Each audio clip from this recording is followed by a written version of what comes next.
Attention, pilot. We've completed Phase 1 of the simulation. Proceed to Tactical Station for Phase 2.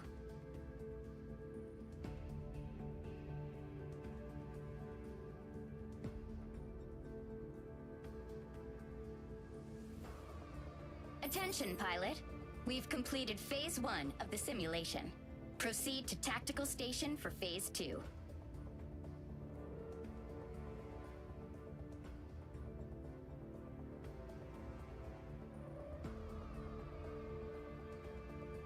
Attention, pilot. We've completed Phase 1 of the simulation. Proceed to Tactical Station for Phase 2.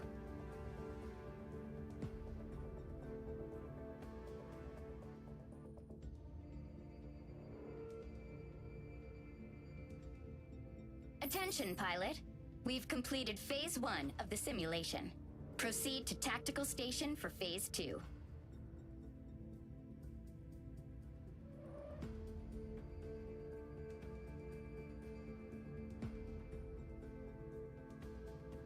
Attention, pilot. We've completed Phase 1 of the simulation. Proceed to Tactical Station for Phase 2.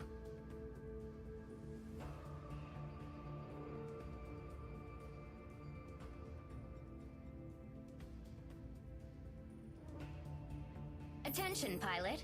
We've completed Phase 1 of the simulation. Proceed to Tactical Station for Phase 2. Alright, I am here. And I'm going to be checking out Mecha Break for the first time. This is like a mech combat game. It's seemingly quite interesting. I think anyone can request access right now on Steam. I did play a little bit yesterday to see if it was even worth checking out. And it does feel pretty good. So let's get into it. Give me a second. I need to check to make sure. All right, that's good. Not dropping any frames. Double, triple check that we are not on the starting soon screen. All right, we're good. Attention, pilot. We've completed All right, tactical station, battle stations. One last mission. Let's hop into deployment. It. Combat simulation. This game does have jiggle physics. Virtual just putting that out there. Just flat out putting that out there. There are full-blown jiggle physics in this game. There is a very deep character customization, which I'm not going to go into. Anyone who plays this game will experience it for themselves. I'm more interested in the gameplay, what you're going to be doing for a majority of your time in this game, rather than sitting in the character customization for 30 minutes. But just putting that out there, there are jiggle physics and there is a very deep character customization system in the game. We unlocked the Tricera. This is like a big, ultra heavy defender mech. Aside from the... Oh, I need to ready up. My bad. Tricera, ready to strike.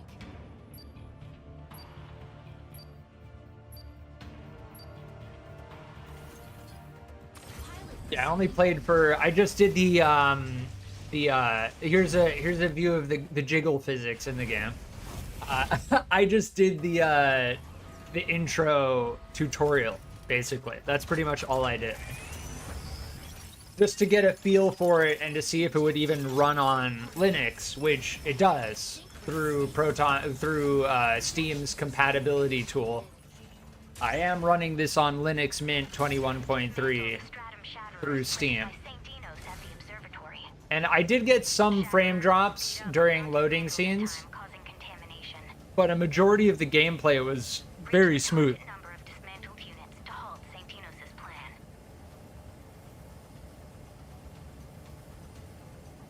I think I will mess with some of the graphical settings as well during the stream, just to see what happens if I try to crank it. I'm just using the default settings, whatever it set it to by default.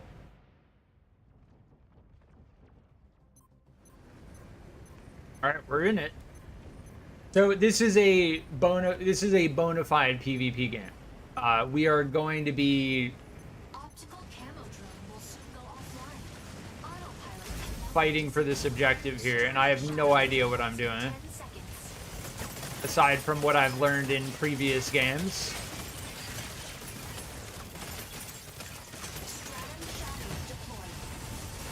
Yeah, I have no idea. I'm like stun locked or something. Oh, I have 2 miniguns. Interesting.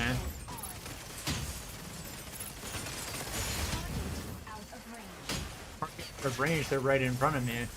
What are you talking about? Oh, there we go. Okay. So we're playing the tank, and that was one of our really tanky abilities. For some reason, they decided to go straight for us rather than my DPS dealing teammates.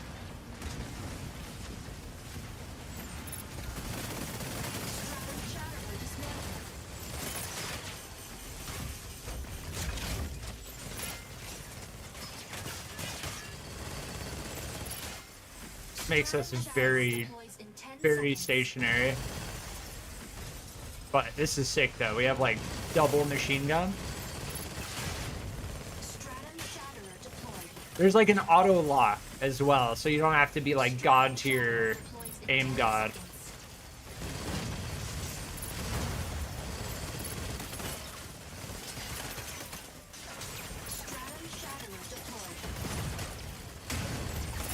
We don't need to be an aim god to succeed at this game. We just need to know our class and what we're doing.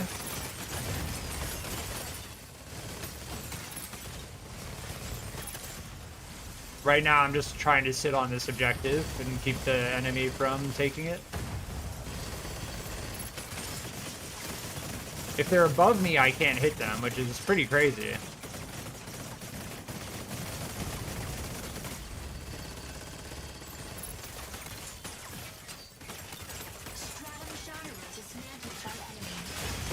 Oh, slam.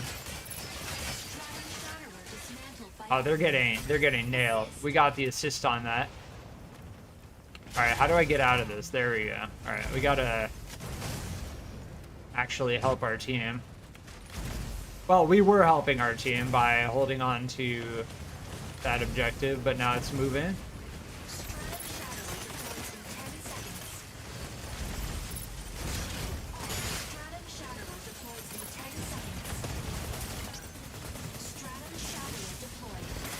I think these guys are like AI, those bots up there. I can't see past this objective. Like in the Tricera playstyle, we just freaking sit on an objective and we got an assist. Oh, I can keep using that? Damn. Let's get out of here. To dismantle.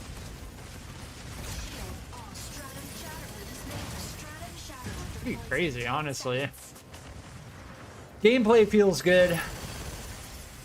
I do like the gameplay.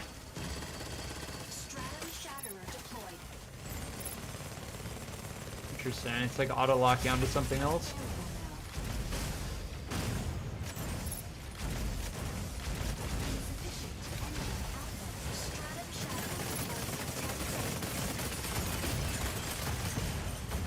Oh, I love that. Giant cannon. So can I dismantle this thing or what? Here we go. Yeah, come at me. Oh wait, I looked away and it ended it. I looked away and it stopped it. Get out of here, dude.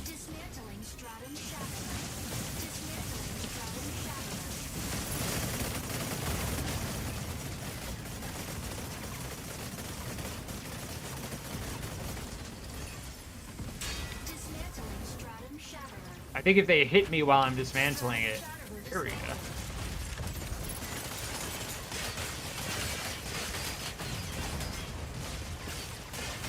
Get slammed.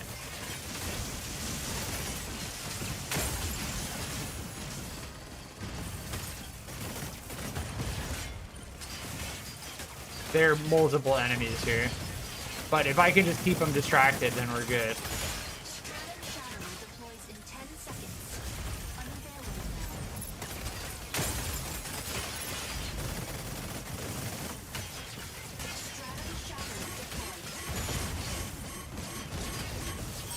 Damn.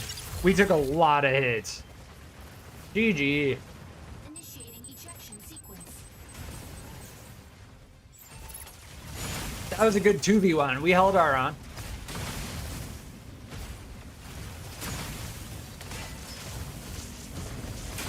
Enemy down.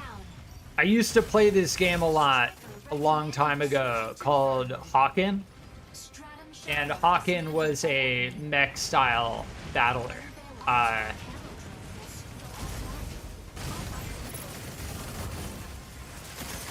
Oh, I love that cannon. Just get that cannon rolling. You just get jammed. Enemy down. Damn. Stratum Shatterer deploys in 10 seconds. Nice. Oh. Stratum Shatterer dismantled. Yeah, the Tricera, I've only played 2 mechs now, the starter mech and this thing is insane. Dismantling Stratum Shatterer.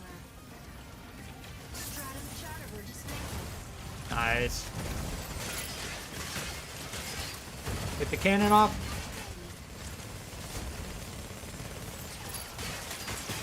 Oh, they're fried. They're fried. Assist. Cracked. Dude, their shell got cracked. Stratum Shatterer deploys in 10 seconds.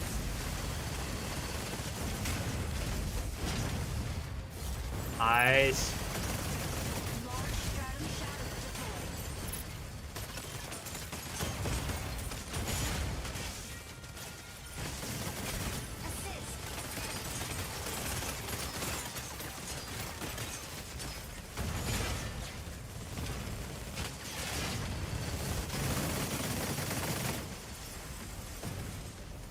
Can I manually reload? I can. Very nice.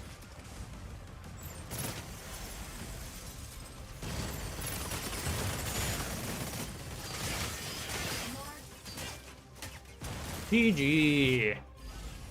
Victory.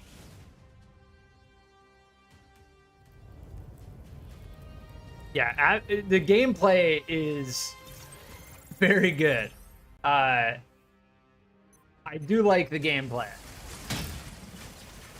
I haven't had any weird netcode. I haven't had any jank movement issues. Like, it feels good to play. Like actual quality PvP that doesn't involve like snap shooting, god tier aim god gameplay. I just don't see myself playing games like that a lot. The last game I played, FPS aim god game, was X Defiant. And I just don't enjoy like needing to snap shoot like battles that only last a quarter of a second. Like I'm just not interested in that. This game is very satisfying in the sense that the fights actually last a while. You have abilities that increase your tankiness with the Tricera. It feels pretty good. Yeah, we hung in there that round.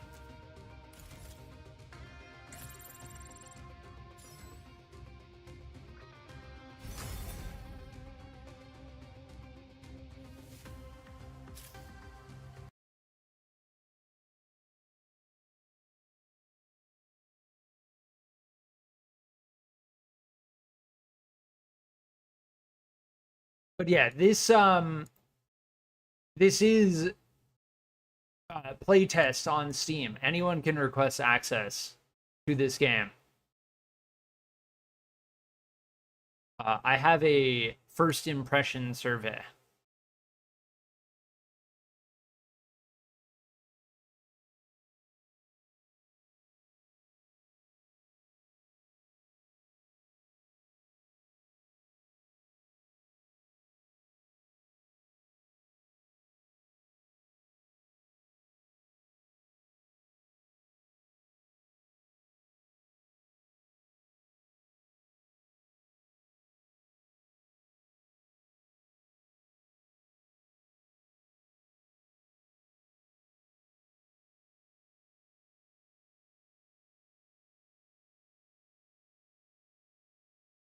Oh, this is longer than I thought it would be. I'm just like filling out this survey. Honestly, I probably just shouldn't even bother.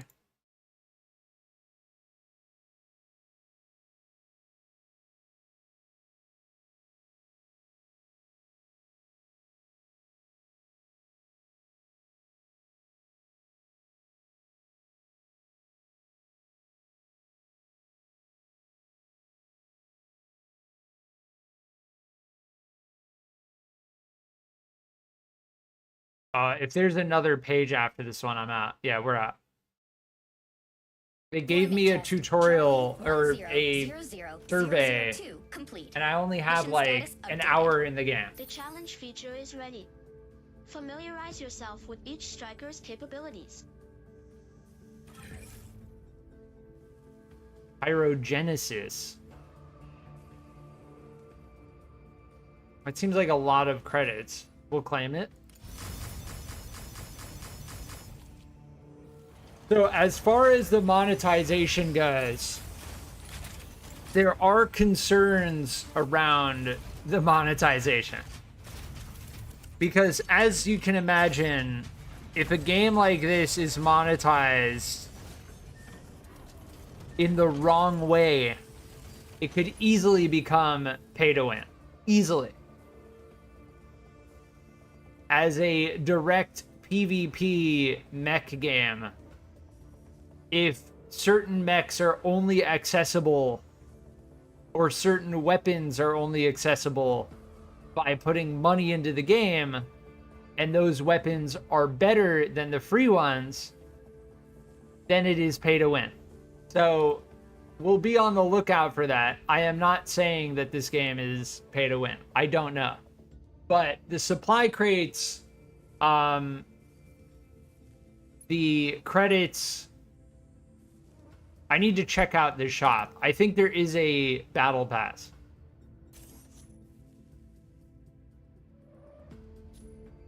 Special supplies. Okay, we claimed that already.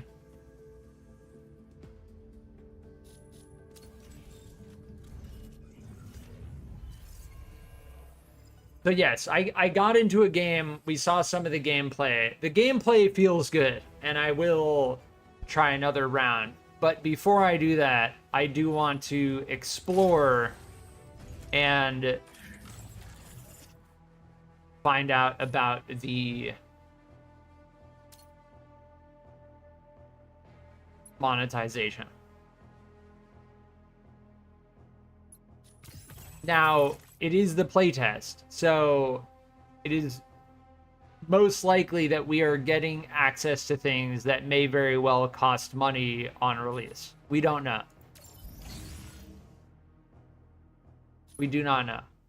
But what I do know is a game like this has massive potential when it comes to cosmetic items.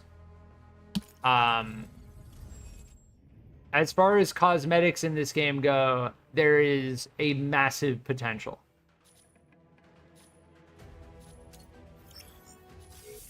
Okay, Matrix Contract. Season 1. This is the Battle Pass, I believe. And we're already level 31, somehow. I think it just bumped us up. But yeah, so there is a mech, Inferno, on the Battle Pass.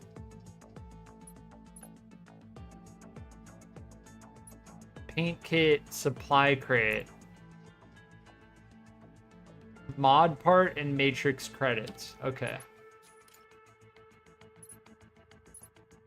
I think if you can earn Matrix credits by playing, that is okay. That's what I'm feeling right now.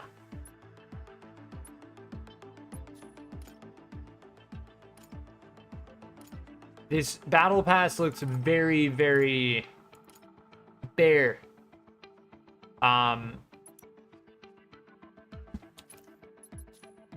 The vast majority of this Battle Pass are paint kits and supply crates.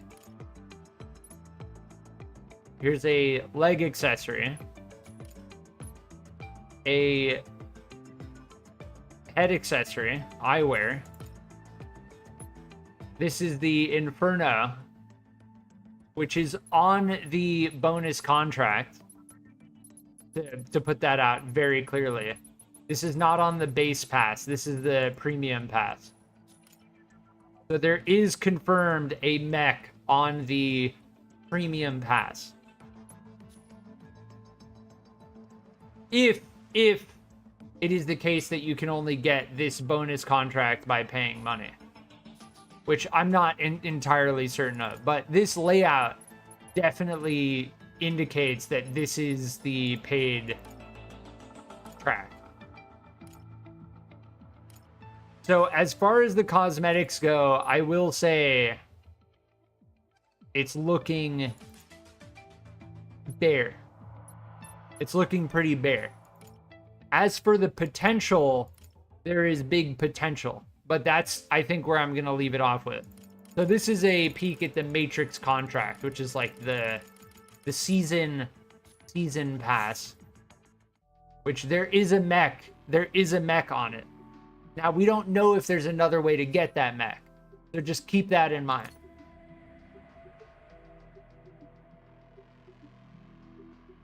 Pilot roster. Oh, interesting. I wanted to check that before. So, as far as our pilot goes,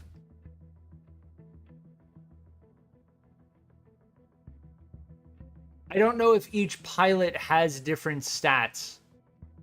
I'm not sure, but this is making me think that it does. Here, logistics.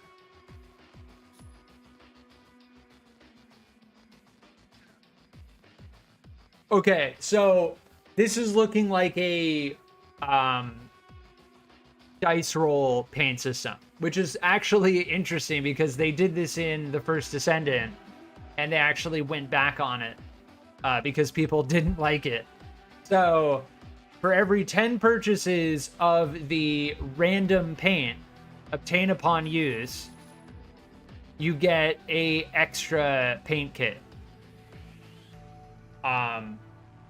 So they went full on with the paints, full on monetization, which is fine in my opinion. I think it's a little too far to make it a random dice roll. I think you should just let people buy the colors they want, bind it to whatever they use it on, and then make it more expensive. Like just do that, because the dice rolling on the paints is not. I don't even think they're going to make more money on that. That's going to make a lot of players not even want to interact with it. Now, as for these pilots, it's a little bit confusing. So you have your base pilot. And then you can buy these pilot bundles. I can't view their mech.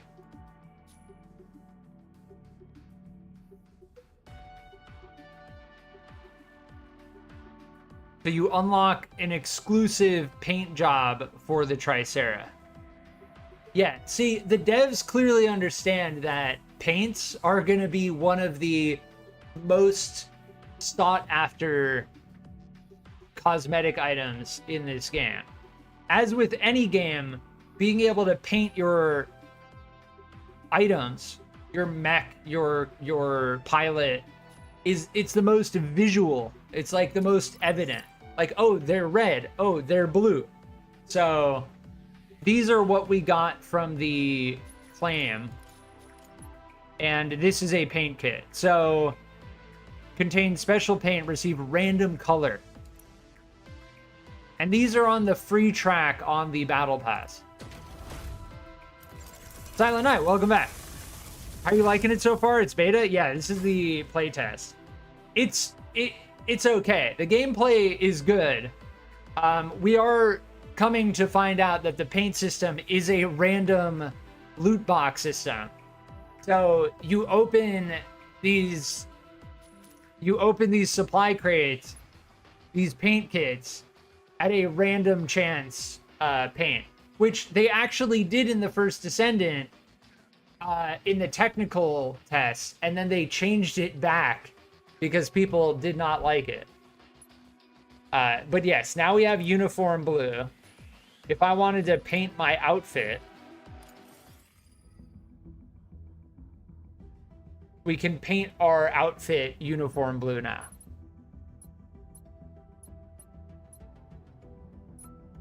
Oh, I kind of like the just black, dusty gray. Dusky gray. That doesn't look like gray. That looks like flat black.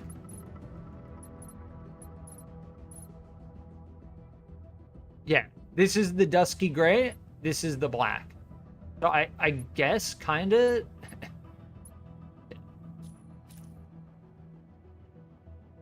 Not bad. Well, here's the thing. If they... I don't know how I feel about dice roll paint. As the only way that I can excuse it is if they give you a lot of chances to roll. And the battle pass, which you level through, gives you one paint kit each level. The cosmetics in this game feel bare.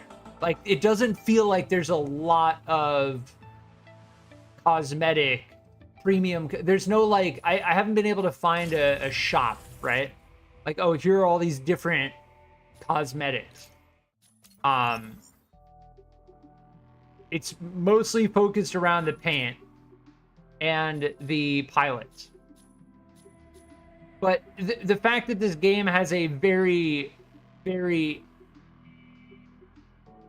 deep character customization, it's kind of tough to sell a pilot when you can make your character look a lot like them for free, right? So the thing that they're going to probably focus on are like the clothing. And the paint styles. And I'm sure the mechs can be very, depending, there's a lot of potential for the cosmetics. So I think I've done a good job at getting into how we're getting a taste of how they may monetize this game. The one thing I'm going to focus on is the Inferno being on the bonus contract. So that's a little bit... we'll see. We'll see.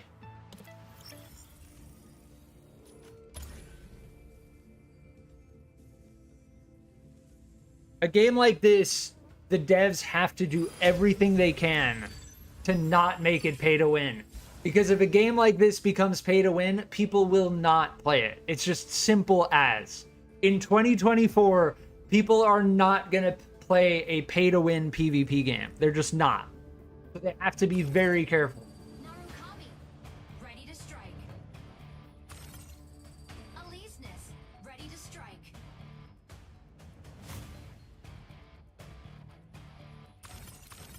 Panther, Inferno. Yeah, we're using the Inferno now. This is the ultra heavy attacker. This is what we unlocked on the bonus pass. Which, it being the playtest, is completely free. I have not put any money into this game. I'm not being paid to play this game at all.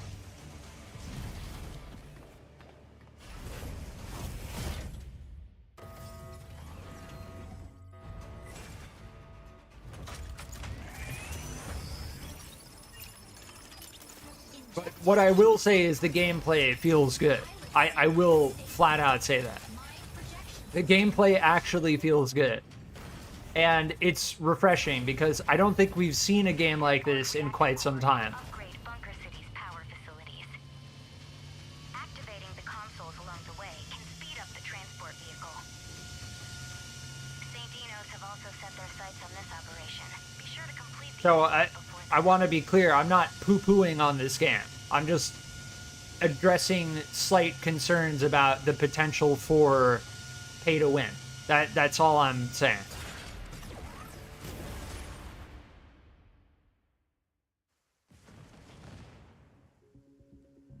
Gonna be on console? I can check that. Fire from front. Interesting. Wait, what is that? Right click hold?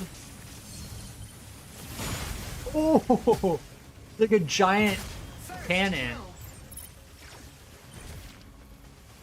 What are we doing? Okay, we have like a laser shot. And then we have like this charge up.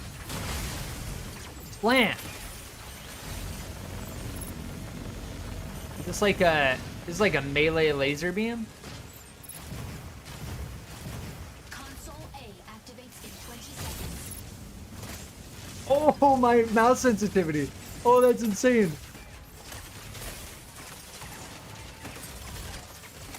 Did they cancel my ability? No way.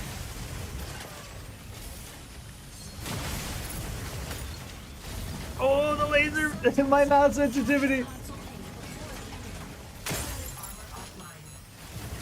Activating signal console. So we've got this like charge up. This is a, you know what this is? This is a counter to the Tricera. That's what this is. Because the Tricera doesn't move. So when we use that giant laser beam, let me check if it's going to be on console. I'm not too sure. I wouldn't be surprised if it is. Windows 10 and 11. That's what it says on Steam. Striker ready. Landing area confirmed. Entering As far as crossplay goes, it's always so difficult to implement that properly. Like, as far as the technology goes.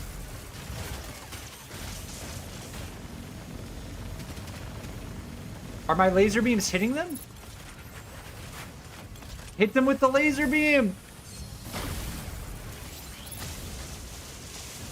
Oh! Yes!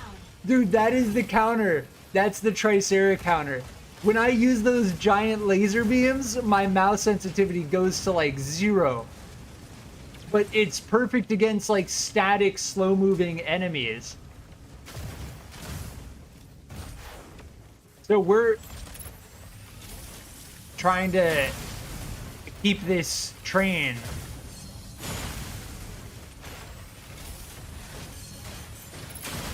Oh!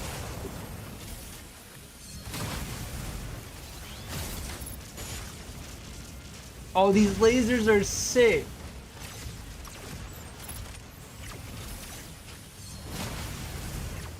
You can definitely get out of the area in time to... assist.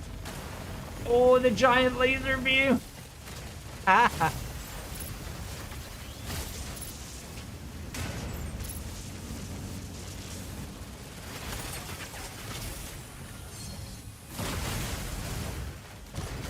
Sick.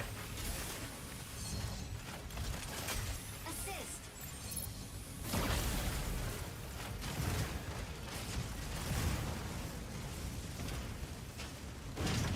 Yeah, we can see the progress at the top. So they are actually ahead of us. This is our thing right here.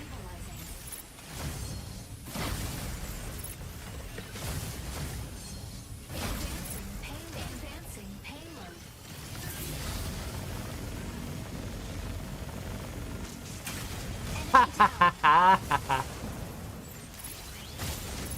Get laser beam. Dude, this gameplay is amazing. This gameplay is actually good. Ooh, I'm getting like done. Interesting.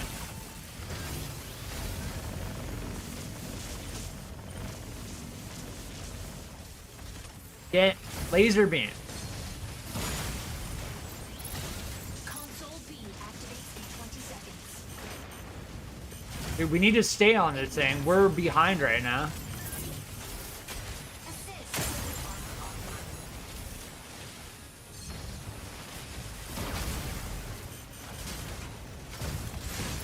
Advancing payload.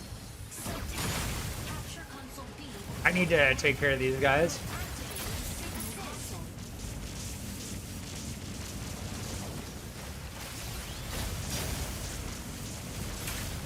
Jan. Signal console out of range. Slam! Signal console activated. The payload is swiftly SOTAC. Board transport. We need to stay with the payload. I love the different game modes. So they've got their payload and we've got our payload.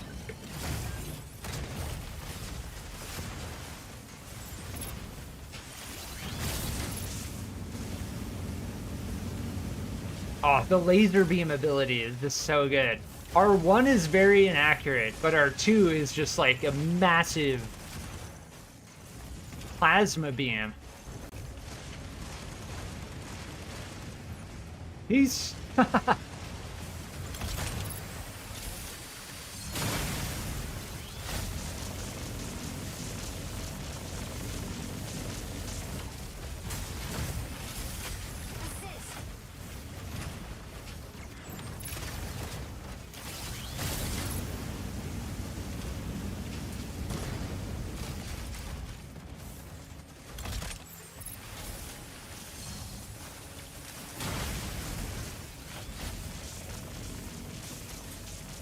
Oh, that 2 ability is Advancing payload. slam. Advancing payload. Double kill. Advancing payload. I think we need to actually stand on it or what? Signal console.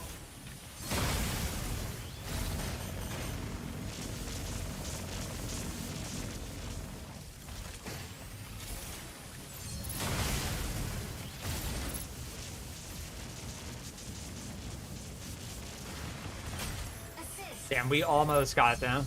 Signal console activated. The payload is swiftly Oh. SOTAC. Board transport advancing. Payload advancing. Assist. What were they even doing? They were like stuck inside of it. Advancing payload. Can I help my teammate up? I don't think there's any type of like...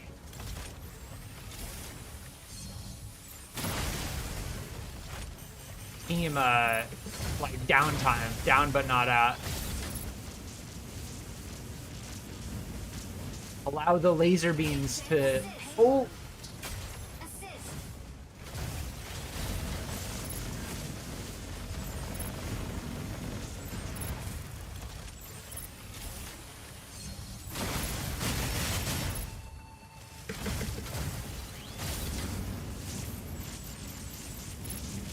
Yeah, this Panther is not going away.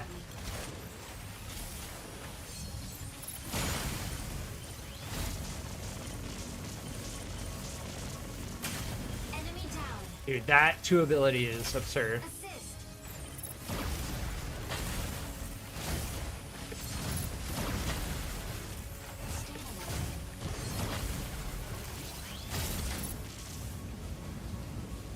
This laser beam is just like area denial.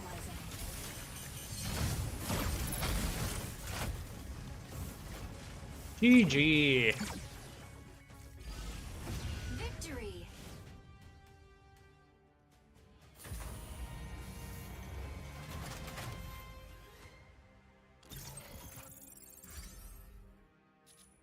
Let me check.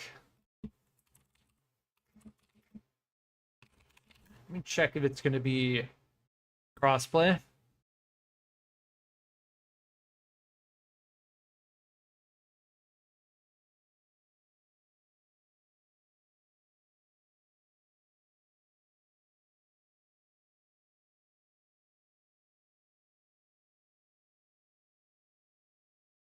Yeah, the public beta playtest ends on the 13th. So in 2 days.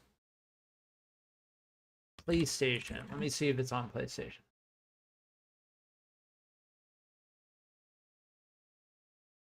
I don't... Okay. This source, Dexter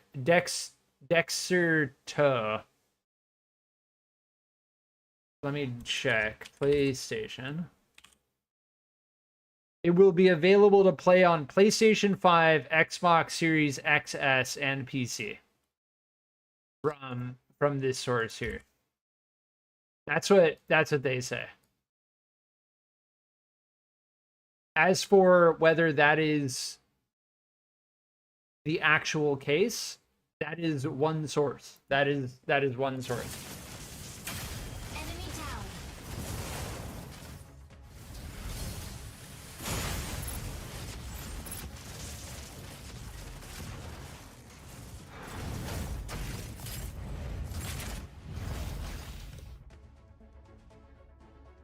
Yeah, I like the MVP screen. MVP. The fact that you see your character and your mech, that's so important because as far as people paying for cosmetics, people are going to be more willing to pay for cosmetics if they can see their cosmetics when they get MVP and during the game.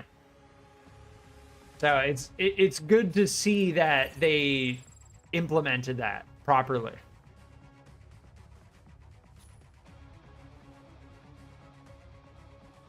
Yeah, we did all right.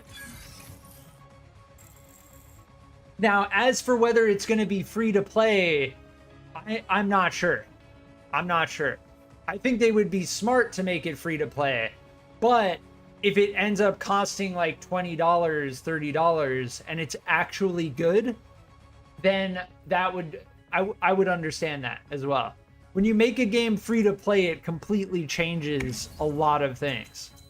Especially for a PvP game, right? Any type of PvP is going to introduce people trying to come in and cheat and hack to get an upper edge over their enemies in competitive gameplay. And when you make a game free to play, the game is much more vulnerable to people creating multiple accounts to hack and cheat on. If you make the game even $10, that creates a massive barrier for people to create multiple accounts, because if someone plays the game, uses hacks, gets banned, then they're going to have to pay another $10 in order to play the game again.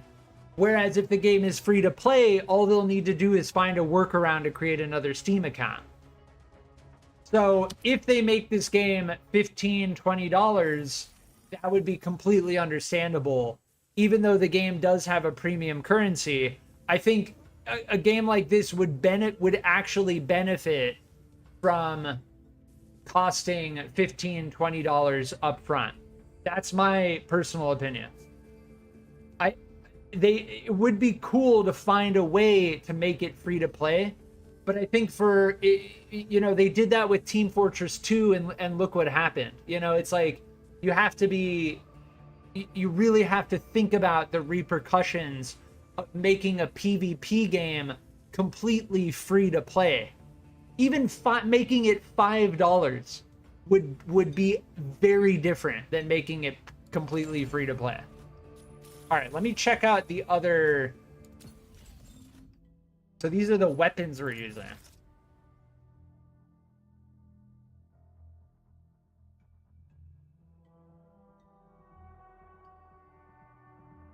Yeah, that was the giant charge up blast that we were doing.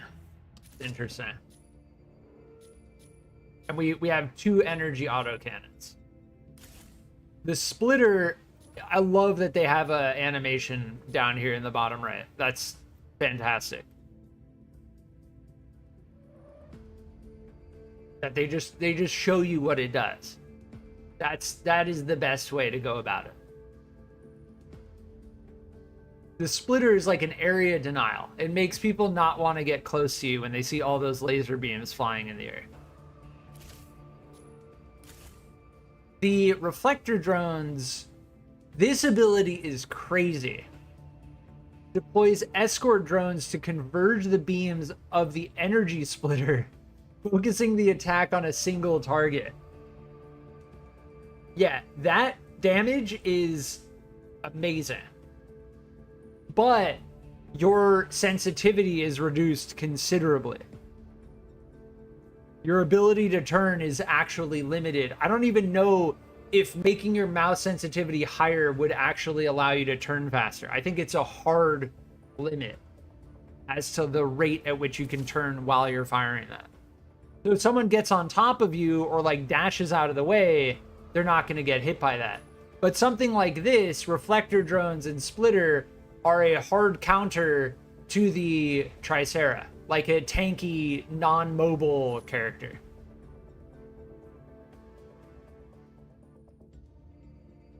Booster kit. I don't know. Did I even use this?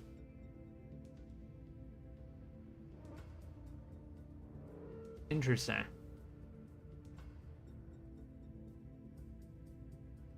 All right, the other here are the mods. So there are mods in the game.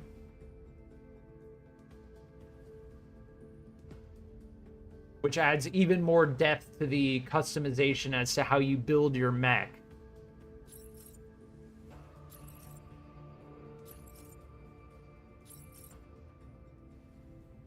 Interesting.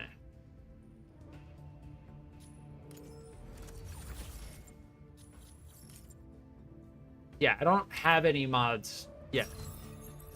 But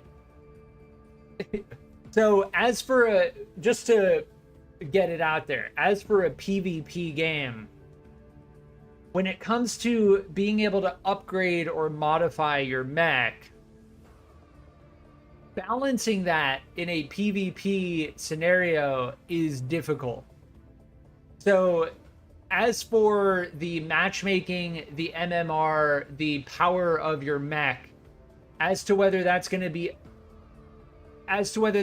impact who you are matched against, I don't know. I would hope so. I would definitely hope so.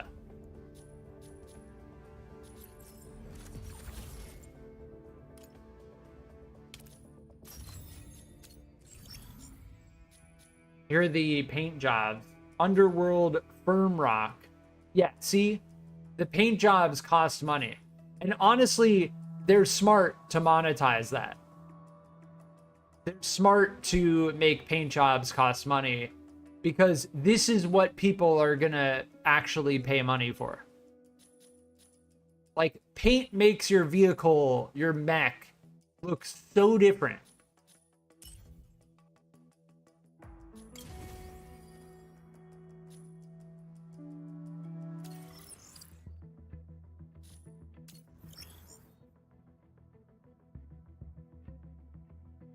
Tactical station. What is this? Challenge mission. Obtain badge and reward upon completing current challenges. Pilot Inferno and achieve MVP within a battle in battlefield mode. That is difficult. Getting MVP is not easy.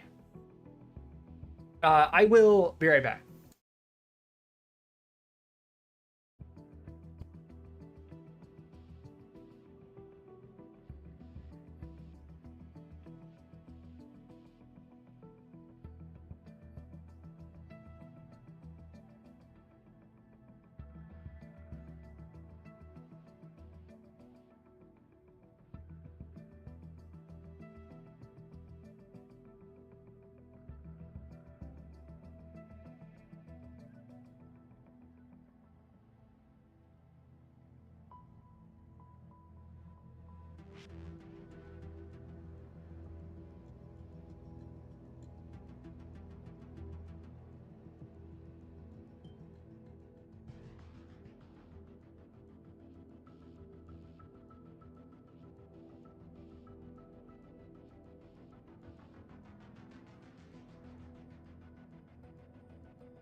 All right, I'm back. Yeah, overall, this game is feeling pretty good. Like the way it's unfolding and what I'm learning feels pretty good. It's got this like balance of competitive and casual. I really liked that payload mission as well.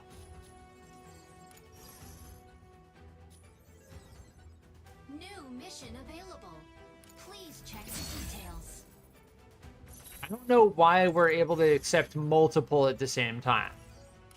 I assume that's going to impact like matchmaking.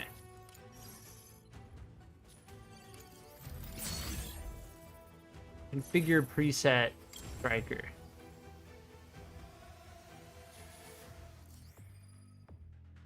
Ace Arena Mash Mac. Interesting. Yeah, different game modes are good. You want different game modes. Everybody likes different game modes. I don't believe anyone's... I don't think... There is a valid take on having few game modes such that the community focuses on playing certain game modes so that matchmaking is faster and so on and so forth. Panther, But ready to strike. the benefit of having multiple game modes allows people to play the game mode that they want to play such that more people play the game. So it's better to have a variety of game modes, and game modes that players don't play, you can end up like retracting them, but forcing players to play like one or two game modes is not ideal on release. Like, you want players to play the game modes that they prefer playing.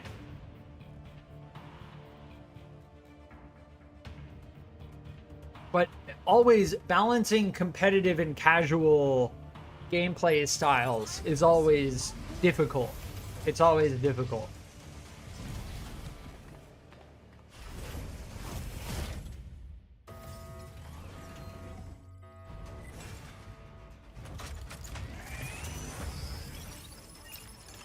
But it is good to know that this will be on PlayStation and Xbox. In my opinion, that greatly increases the chances of this game succeeding, making money, and seeing further updates in the future. A key will periodically be generated at one of 3 data terminals. Obtain an And honestly, I'll say it again about the paint system. You have to understand, like, as far as paints go, that's what players are going to want the most. The second a player gets the paint that they want, they're not going to even worry about paint anymore. Once I get black and orange paint, I'm not going to care about pink. I'm not going to care about blue. That's the truth. That's the truth. So if they're trying to make money on a game so that they can continue updating it and developing it and adding content into the future, they have to think about that kind of stuff when they release the game. It's just the fact of the matter. Ooh, they have an invisibility? What?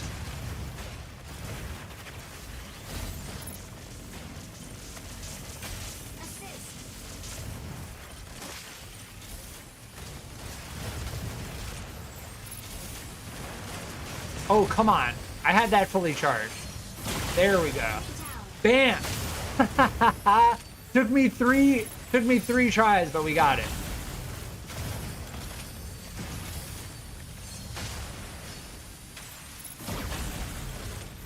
When you see this character with that charge animation, you don't want to get close to him.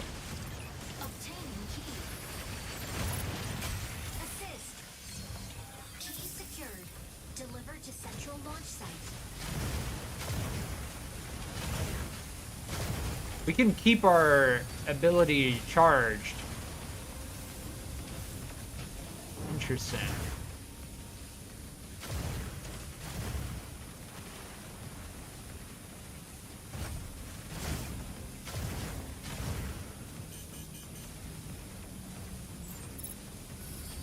They're not close enough.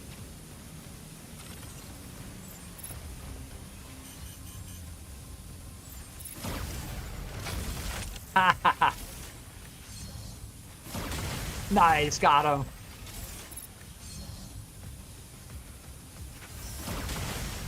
Oh, Slim. Assist.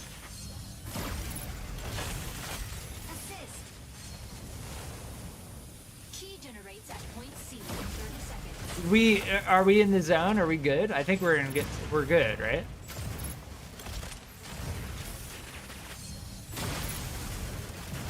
Are they invisible? Yeah.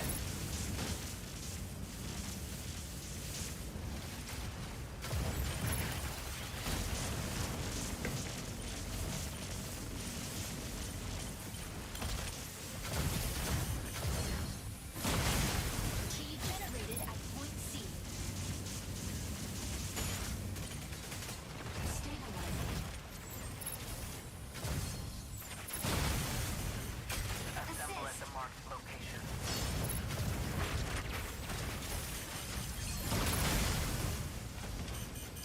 Obtaining key.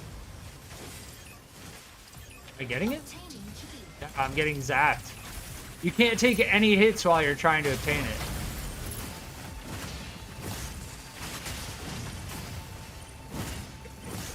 Can I get out of this stun lock? Thank you.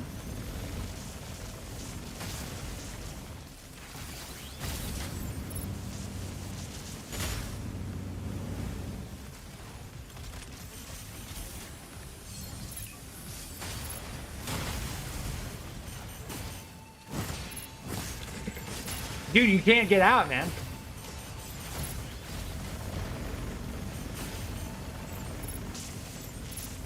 Key generates at point A in 30 seconds.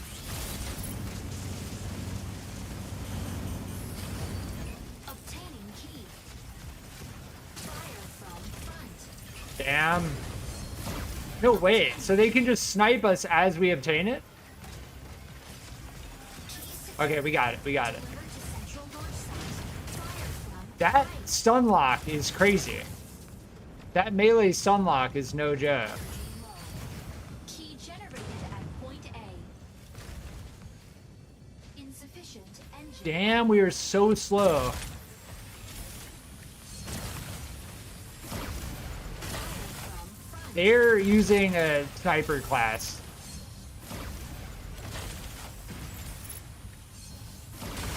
Warning. Got him. Enemy secured key.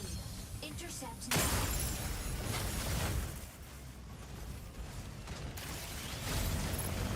Now, see, my laser can't hit them.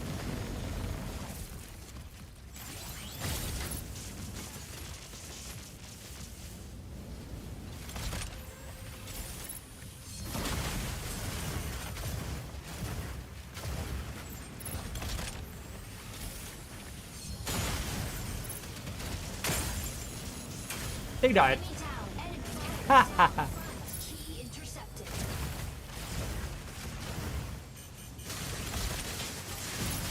Warning.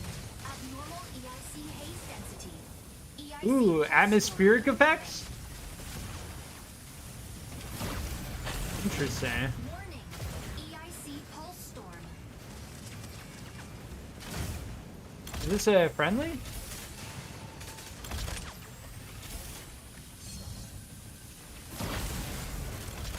I can't tell it's friends from enemies now. Key generated at point B.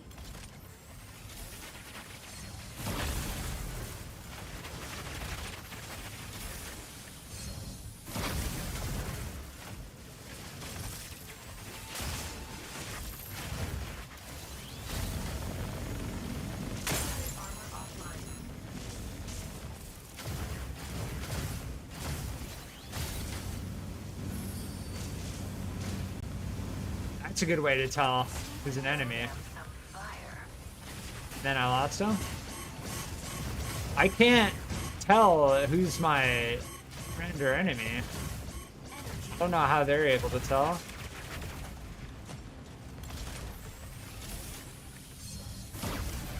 EIC haze I don't know if I can EIC pulse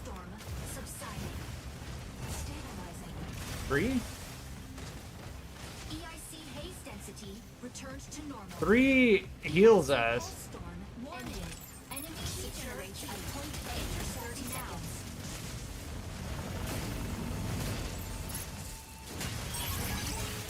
Yeah, that stun lock is probably my least favorite thing about the game right now. So there's an enemy, there's a mech that has a melee that just stops you from being able to move. And never ever, I never ever have I ever liked anything like that ever in a game. Generated at point A. You stun me? Fine. You have a stun ability? Fine. Great, cool. Stun me? Fine. Stun locking someone by meleeing them over and over again? No. Nobody likes that. Nobody was like, yeah, we like that. Nobody. Ever.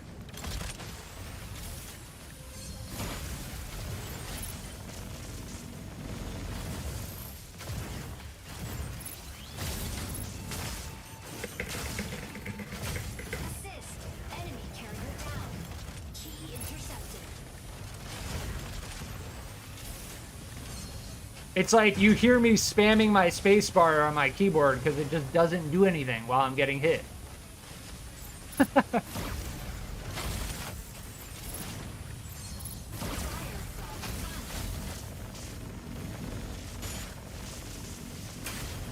Oh my.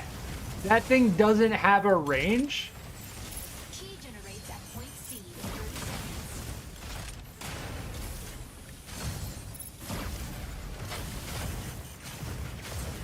They said it generates at C, right? Yeah, 3 makes us move faster.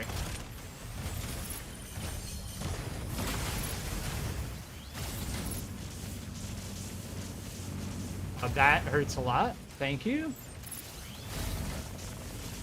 Battle ends in 180 seconds. Key generated at point C. Yeah, they're getting sunlocked right there.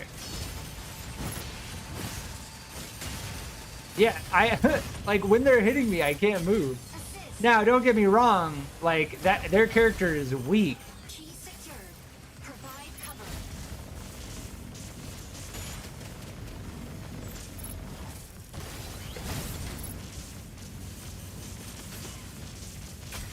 They died.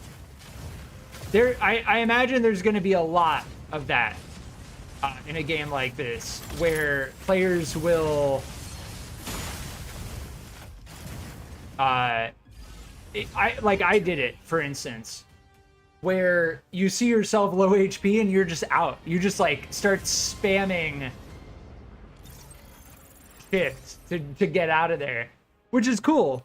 Now, I don't know about like HP regen. I imagine if they don't have one in the game yet, they absolutely should have a healer class, because that would be ideal for situations like that. Enemy But down. because this combat is so tanky already, it's tough.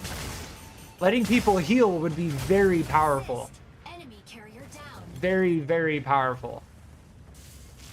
Oh, that's laser beam snipe? Enemy down.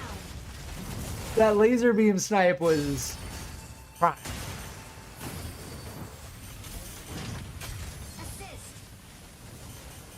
I like these replay. The replays of the highlights. Amazing. Assist.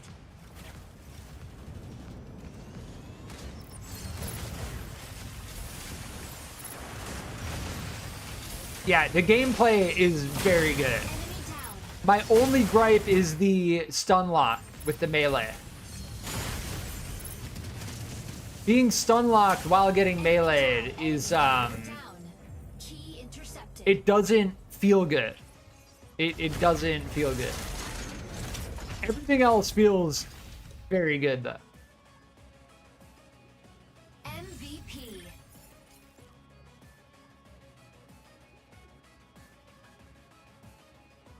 Nice.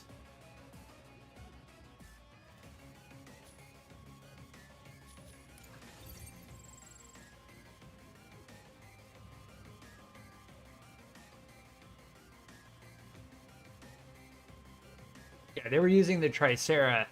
The Tricera just has machine guns that allows you... It allows you to keep the DPS going consistently. And that's huge value. Compared to the Inferno, I think that's the one we're using, right?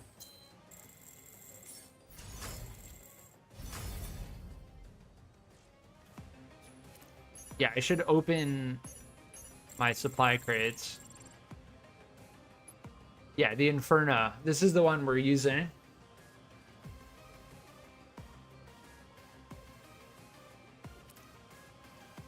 I should open my...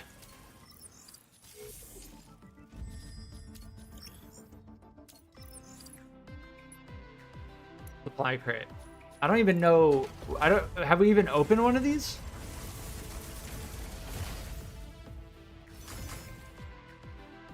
Instant overload equalizer.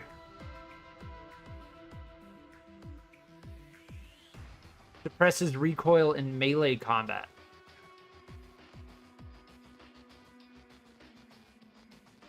Interesting.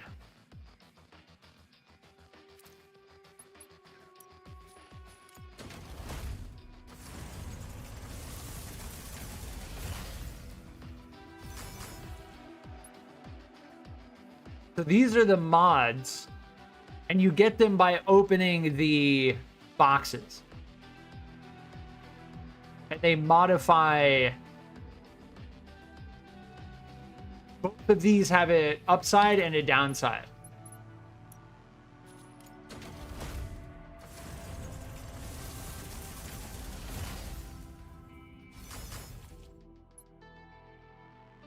Yeah, air boost speed, air mobility.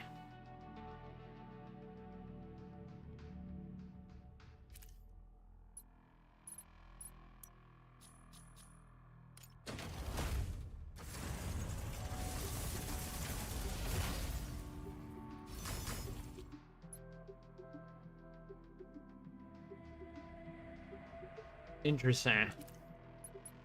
I can see how you would use these to refine your build for a specific set of attributes. Yeah, lock on range, lock on speed. So you sacrifice lock on speed for range if you're going for like a sniper build.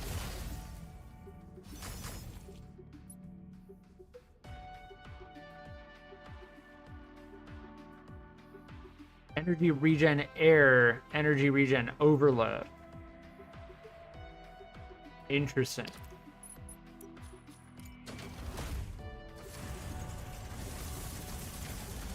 Now, as for how these are monetized or whether you can earn them by playing, I don't know.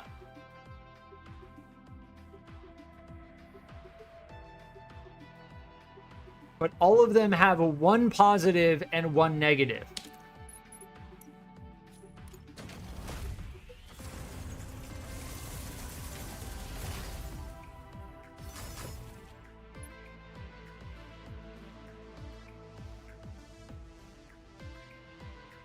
Interesting.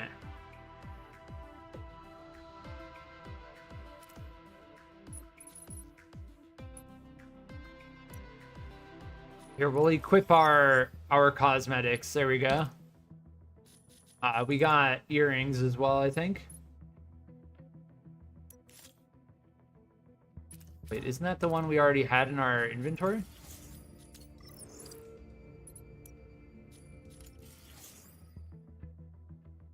Yeah, there we go.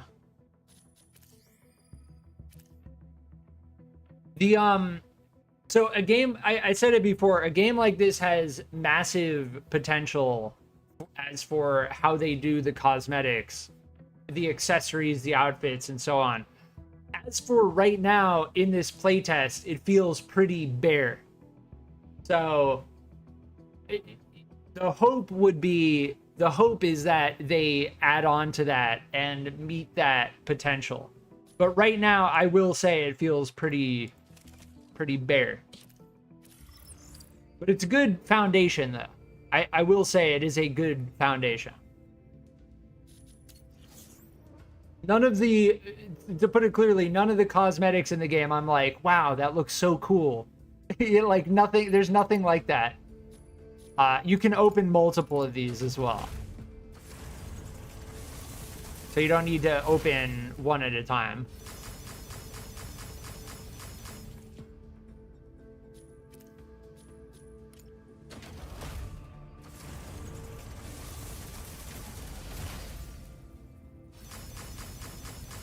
As for how they balance this, I don't know. But every single one of these has an upside and a downside. Regardless, you can use these to focus on a specific set of benefits. And if the downside isn't something you mind, then it's just a benefit. So, as for balancing this entire system,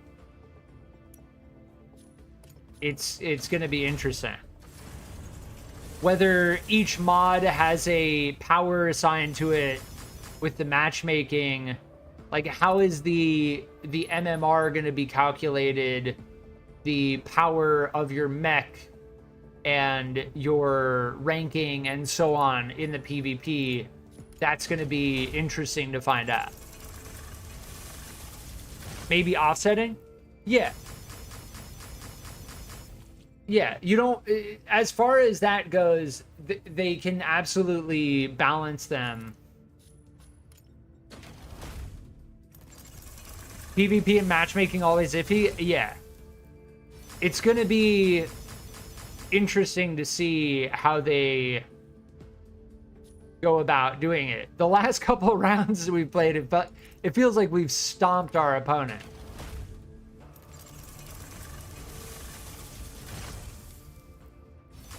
And yes, being victorious feels good, but it makes you wonder if you're on the other team, how is that balance? Paint quality. Oh, look at this. Oh, they went even deeper than I thought. That's amazing. So every paint has a quality, a metallic, a smoothness, and a special texture. Wait, so what's the rarest one that I found then? This one?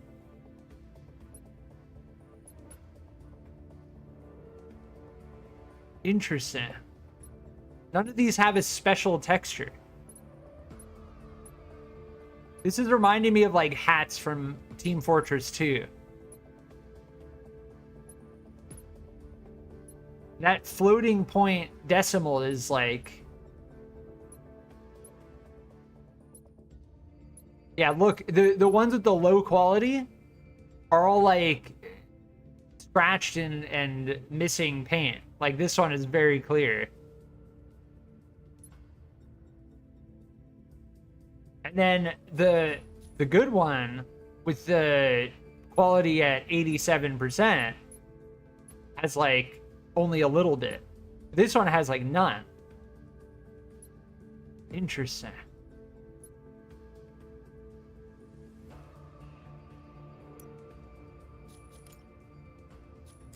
And I assume we'll find out. If I put this on the Tricera, does it have clans? I'm not sure. I can check. Okay, so this is now, the deep leaf green is now applied to the Tricera.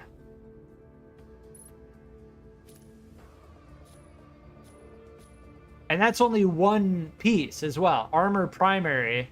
There's armor secondary, the trimming, the internal structure.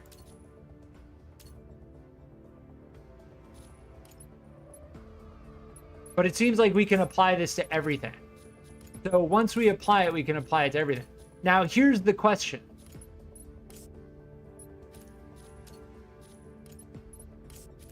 I just want to make that clear. Like, once you use a paint, you can use it on everything. Here's the real question.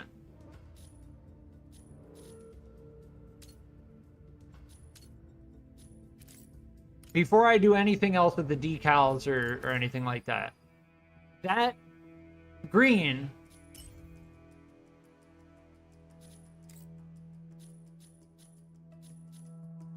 interesting. Can I then go? No, it's gone. It's gone. So we used it. Let me check. Hold on. Pilot outfit. How do I change the paint of it?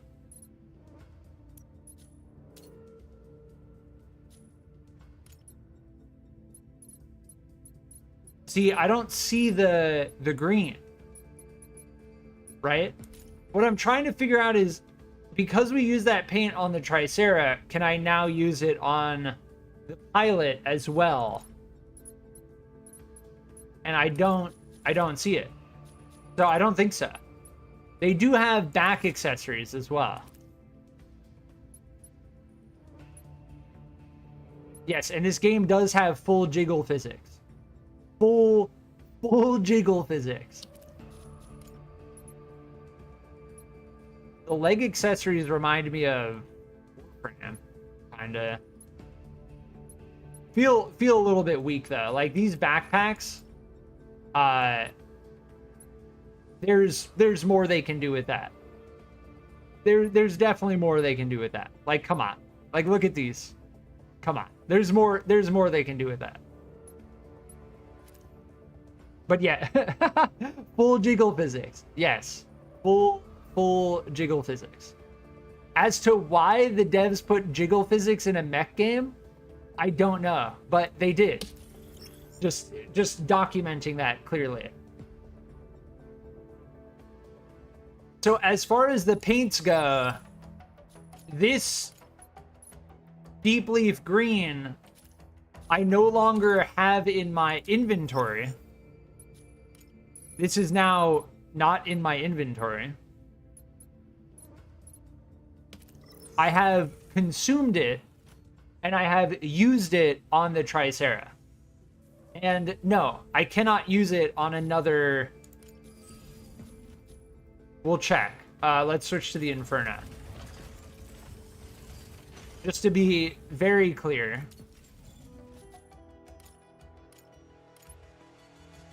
I don't have deep leaf green here. See?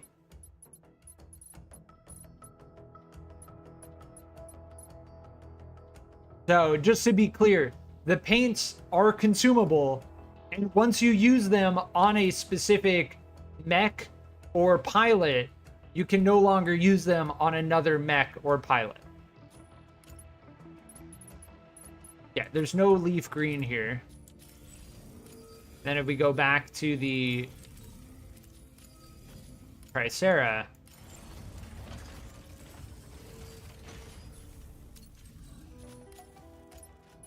this is the deep leaf green here. The paints are different. So yeah, that's interesting. I think that's probably a good thing.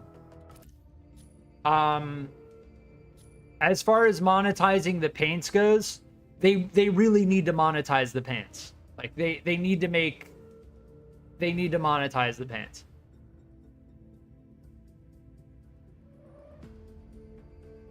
As far as cosmetics in a game like this go, the paints are going to be the thing that people look for the most.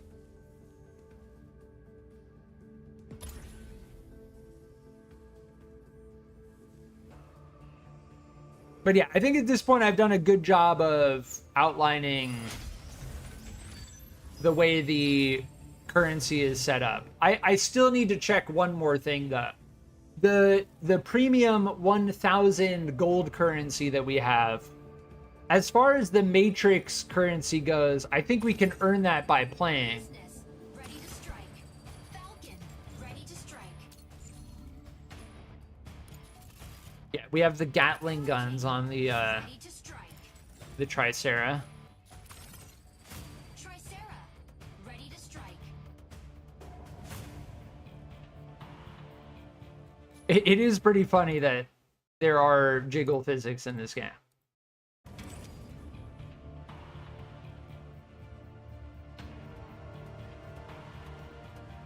When I first saw that, I absolutely did not expect it. I was just like, I just loaded up this mech game and I'm being greeted with full-blown jiggle physics. Even the first Descendant doesn't have jiggle physics.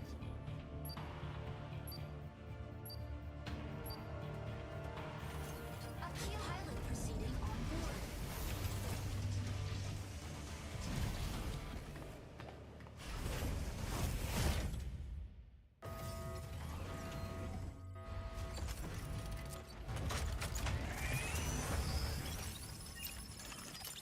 Injecting lymphocyte particles. Pilot sync rate stable. Mind projection system initiated.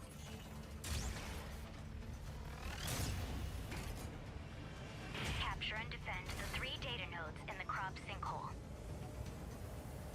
Capturing the nodes recovers abnormal mining data in the sinkhole. Yeah, I really liked the Before the Federation destroys the mine. convoy game mode.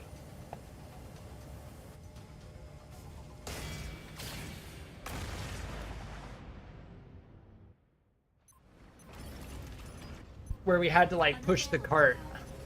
Optical camo drone will soon go offline. Fire control system unlocked. I also love how the mech goes from left to right on the screen. It makes the movement less jarring. Node A activates in 10 seconds.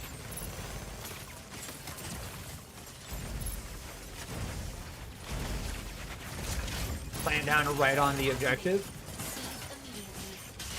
Just get out of here. Oh, I'm getting slammed. Who's slamming me though? This guy? I was getting slammed by 3 people. Regardless, that's kind of what the Tricera is meant to do.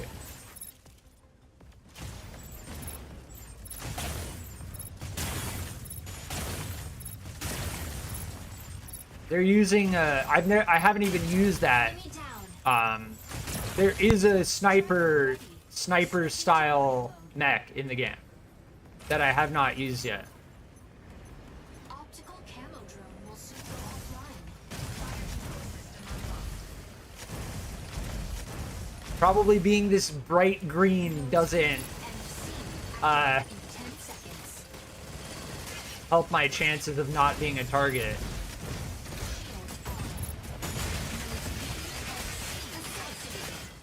Seize all nodes immediately. Captured by enemy.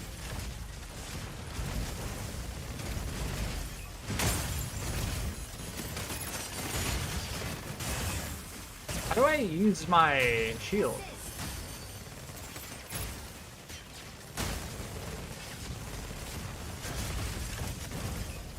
Can I capture this? Capturing data node. Node A There we go. captured. You're gonna buy Space Marine? Probably. We'll see. I was about to say probably not. We'll see. I'm on the fence about it. It really depends. So, as far as Space Marine goes, they have a 4-day early access period for people who pre-order the game. I do not. Oh, slammed. Node C captured. I do not like systems like that. I personally do not like them. And I don't like endorsing them. And by buying it, I'm endorsing it. Energy node. Target. Node B captured. Target out of range.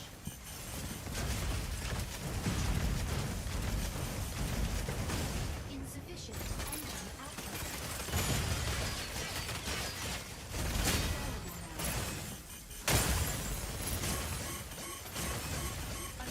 Damn, I got hit by like 4 people. So, to answer the question in full, I am going to be waiting until after the 4-day early access period for when the game actually releases to see what the reviews are like, and then I will consider it. But yeah, that sniper class counters the Tricera very, very clearly. Because they can just jam us while we're stationary. We can't hit them back. I mean, we can, but our machine guns are not set up for that.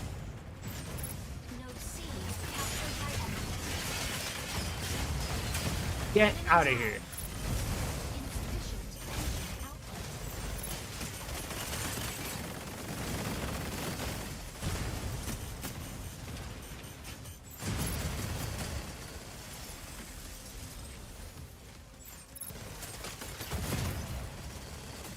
This is my point.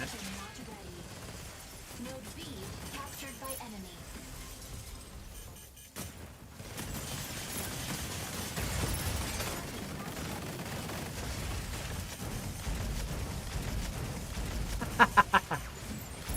It's like a crab scuttling away. Get out of here.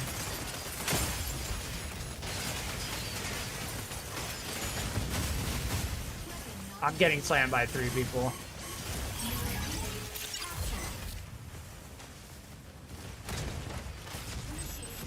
It's expensive. I'm gonna buy Wukong. Yeah, supposedly Wukong is like a big deal. Yeah. My general strategy when it comes to actually buying games is I do not feed into the hype. I always recommend waiting for reviews to come out. Waiting for like 3 days until after release to really see how it actually plays. And then consider it. But even though I stream games, and I am a content creator, I will not be spending $60 on a yes, got it. On an early access game that I don't even know the gameplay. Like, I've seen gameplay. I have seen gameplay of Space Marine.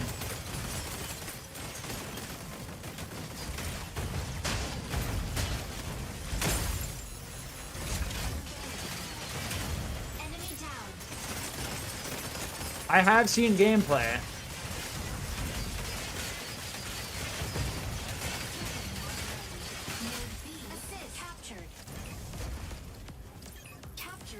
And I don't think it looks that there's some serious concerns. There were a couple like early looks that I saw of Space Marine 2 that showed a stuttering frame rate, which is never a good sign. It's never a good sign.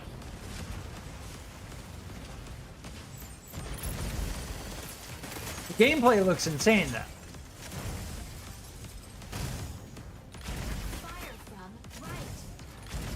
And I do not condone making a 4-day early access period for people who buy the game before it actually releases. Node B captured by enemy. Energy low. Stop capturing my points. Insufficient engine. I think it's gonna be $69.99. Yeah, that extra $10 is like even further reason why I'm not gonna buy it Fire from behind. without seeing actual gameplay reviews first.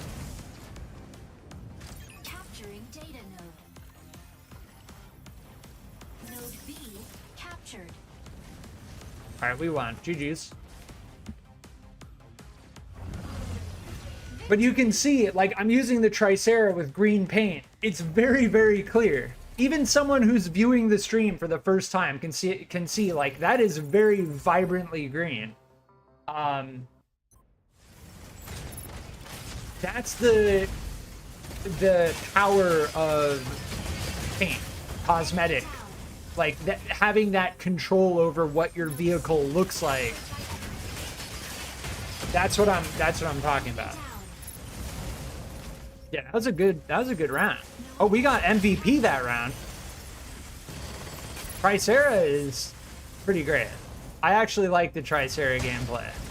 You get right in their face, and then you put your shield down, and you just start cannoning them in the face. It's actually really fun. It's actually really fun. Node B assist captured. Capturing data node. I love how derpy it looks in the air while we're flying.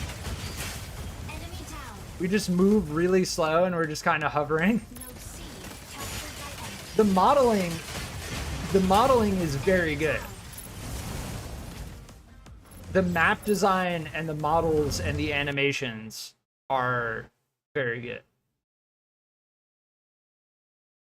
I have a runtime error, but my game is still running, so I'm not gonna click that.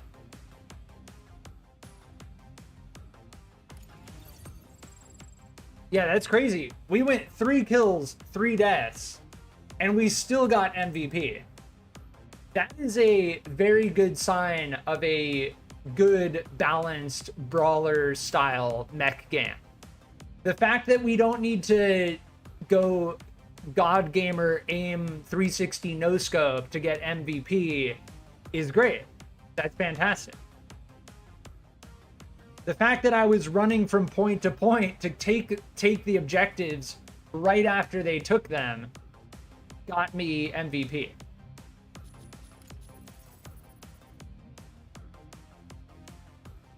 Oh, I love that they have the damage stat right at the top. See, we didn't even do the most damage and we got MVP. We had 5 captures. 2 interruptions.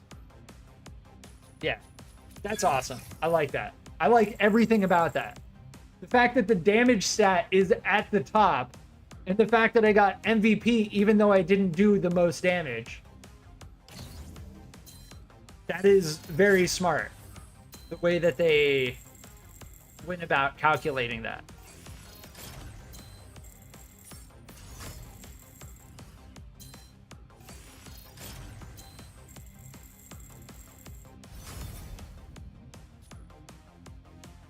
Nice.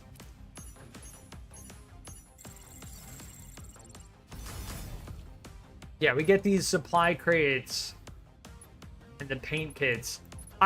I hope they consider restructuring this because it's tough. I mean, adding cosmetics, adding like a full-featured battle pass that has like interesting, eye-catching cosmetics is difficult. It's difficult. So we'll see moving forward. But the gameplay is good. I like the gameplay, and that's what matters the most. Because what you're going to be spending most of your time while you're playing this game is playing the game, right? So that's what's most important.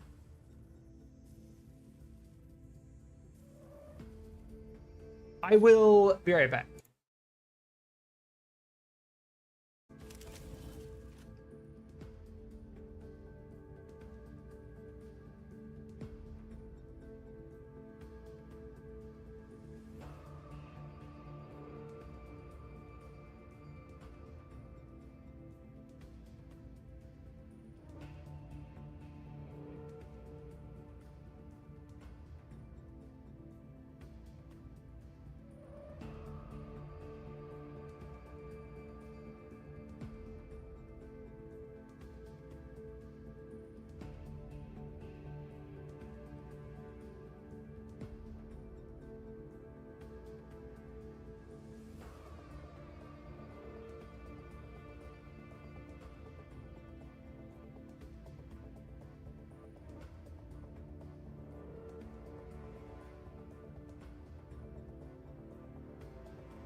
All right, I'm back.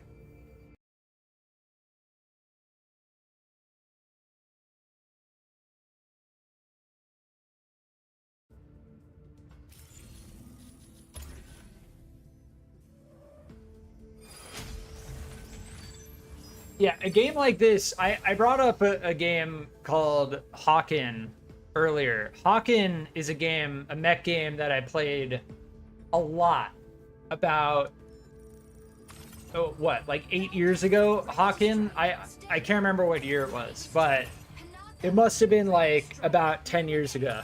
Ready to strike. And it was a mech game, skill-based mech game with different classes and so on, free to play, that ended up that it doesn't exist anymore. Like the servers, they tried to bring it back in the worst way possible. It's basically not, whatever they tried to bring back is not the same game at all.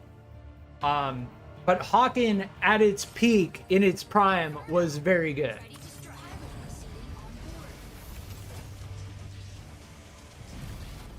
And what this game is reminding me of is Hawken, some of the best elements of that game a long time ago. Injecting GIGABYTE particles. Pilot When it comes to a good mech game, PvP style mech game, I could definitely get into it. But it really depends on what they do between this playtest and release. A key will periodically be generated at one of 3 data terminals.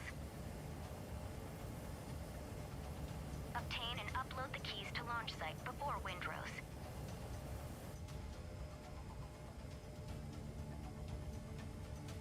But yeah, there hasn't been a good mech game in quite some time. At least a couple years, in my opinion.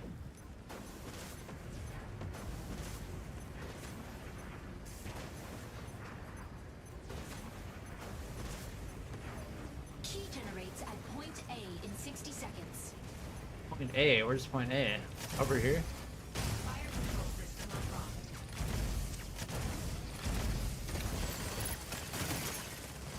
I honestly like the auto-locking because it reduces the necessity of, like I said before, being like a god tier aim god.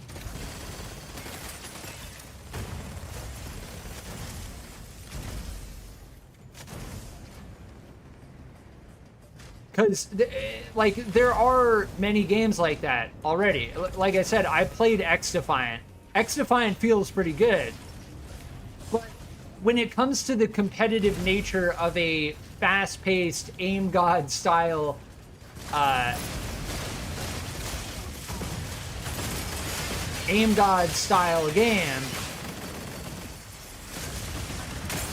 Key generated at point A.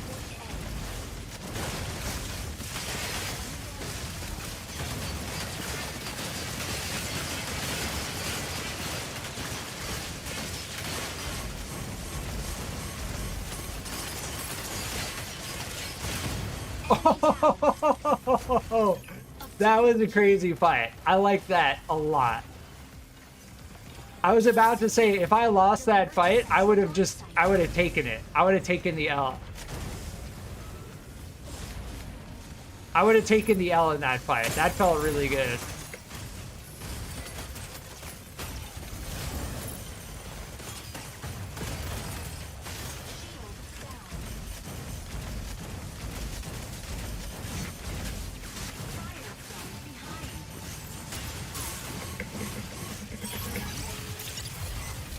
I was getting hit by multiple people. When you have the data, you become a big icon on everyone's screen.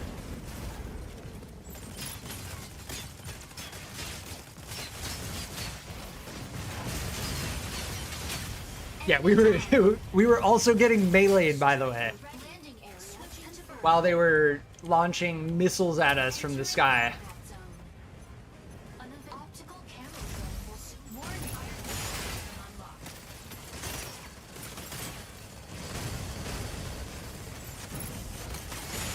Key generated at point Weird. C.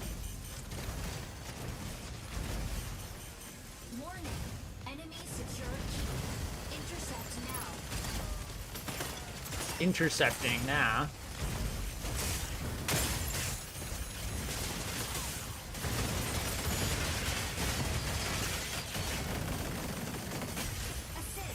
Got it. Can I pick it up? Nah.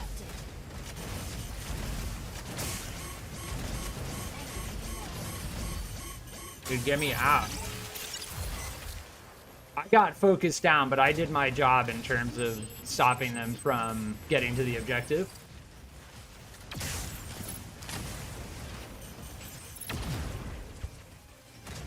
This gameplay is pretty crazy.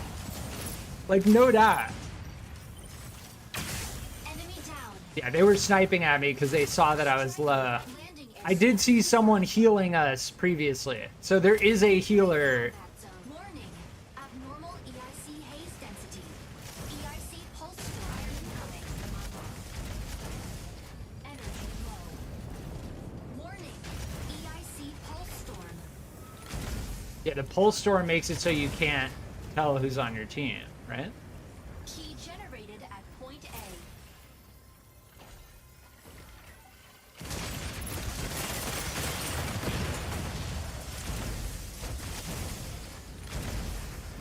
Do I have it?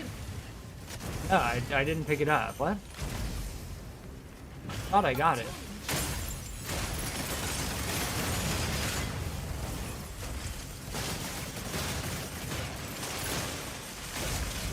Where?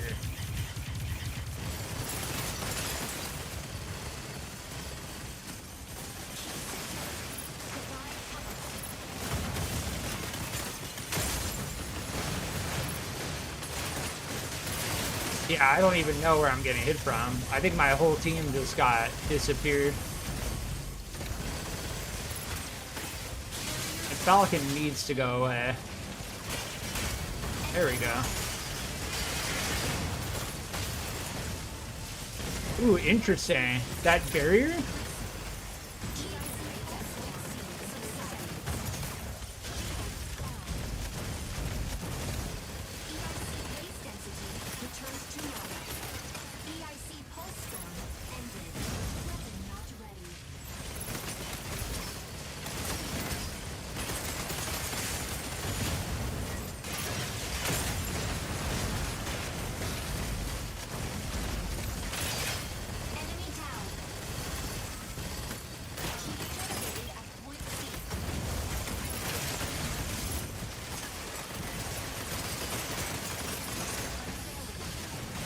What? No way, that's a physical barrier? That shield that they put down, you can't actually physically pass through it.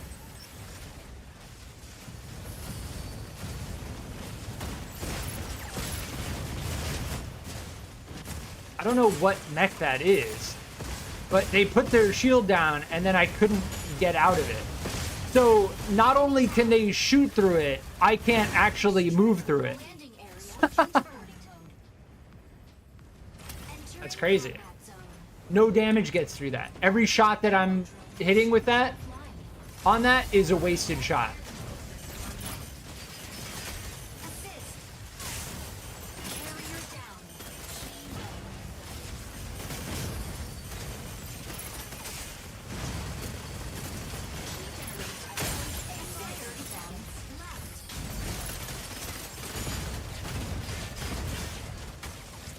Get out of here.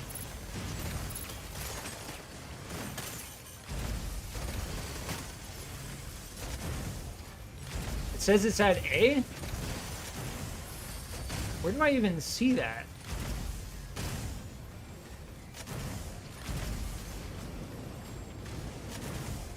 I guess it's the white ring. The white ring around it. Is that not a door? That's not a door. Warning. Enemy secured key. Intercept now.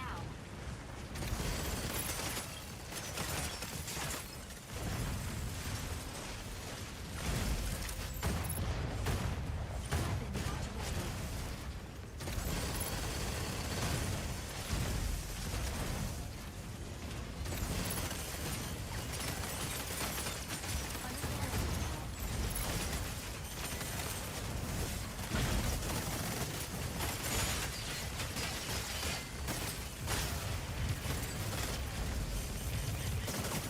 What? Enemy down. Got him.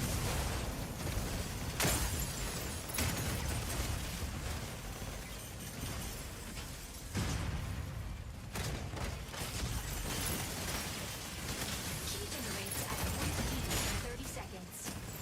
Shield down. Fire from front. Where do I see my... Yeah, okay. Fire from front. Assist. Enemy Got down. him.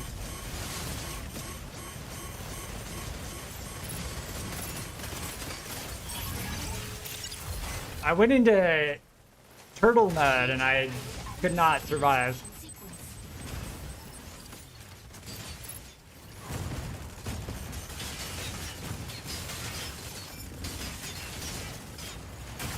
Triple kill.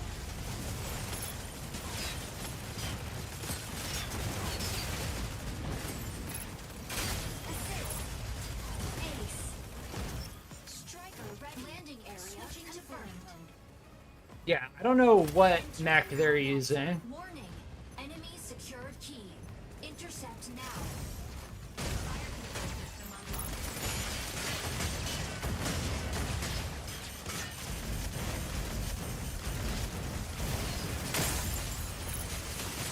Insufficient engine output.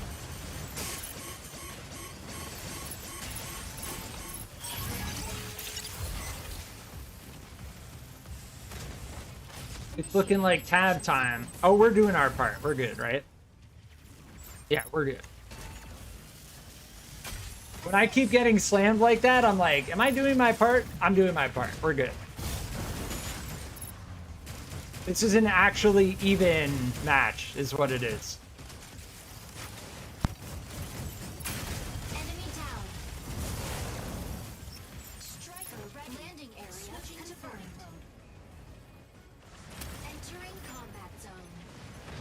Optical camo terminals. More fire control system unlocked. Enemy down. Yeah, our cannon. Key secured. Provide cover. Shield armed.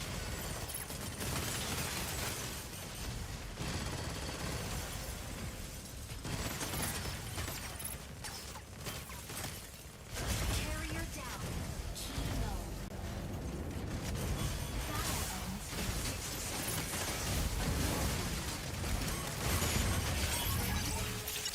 Yeah, they're like 3 of them are using flying mechs, Ejection sequence. and it's basically impossible to track all of them. So the flying, I don't know about the flying. I might have to use a flying.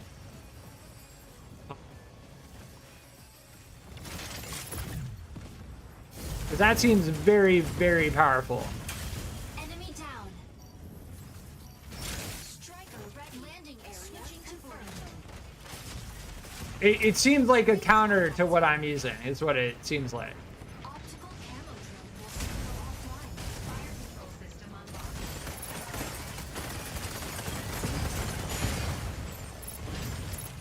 Key generated at point C.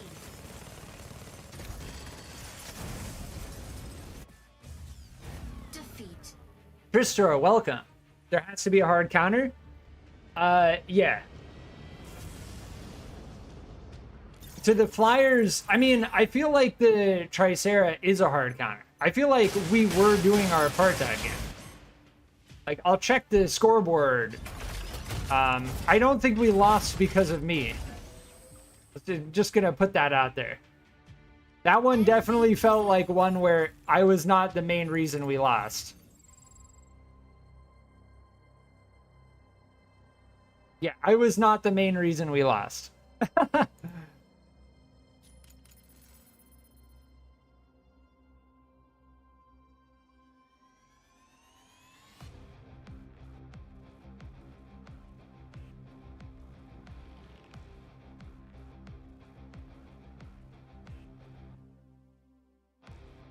Interesting. Yeah, look at how much damage I took. Yeah, I did my part. I did my part. What is SVP? MVP is most valuable player. SVP is something valuable player?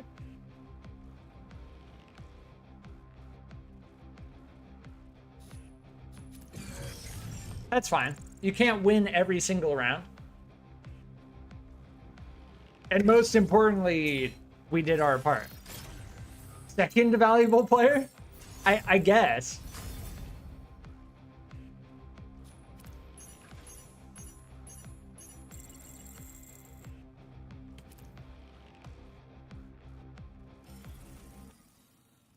Being on the losing team and doing the best, I assume would be second valuable player.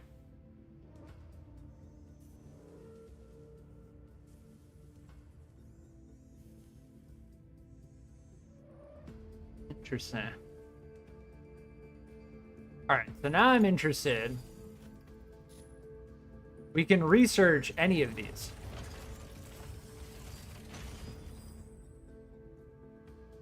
This is the Falcon. I'm gonna try other mechs as well.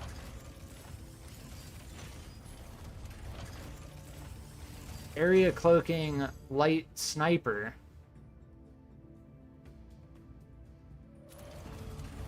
Wait, how many are there? 1, 2, 3, 4, 5, 6, 7, 8, 9, 10, 11, 12, 13.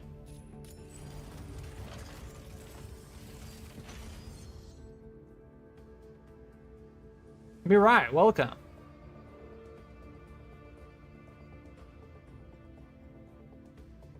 Yeah, YouTube algorithm is very interesting in how it recommends my live streams. Given the fact that I have less than 1,000 subscribers and whatnot. This one costs 38. The other one only cost 600. So this one is much more expensive.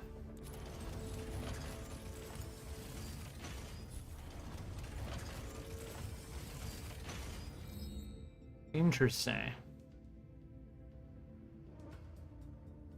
Line breaker. Solo combat.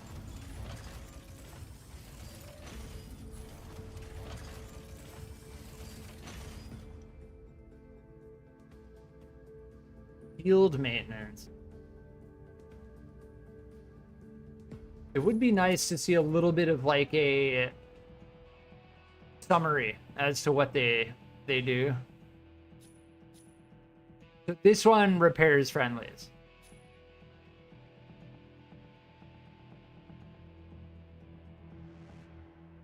Sick. You can see in the bottom right what the ability does.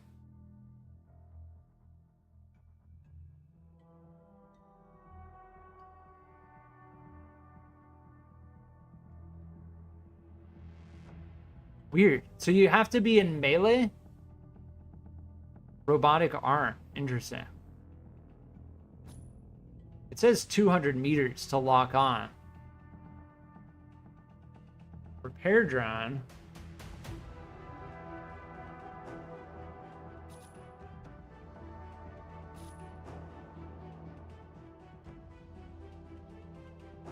Yeah, as for learning all of the different mechs, that is going to take time. Oh, this is the wall that we were seeing. The cover airdrop kit.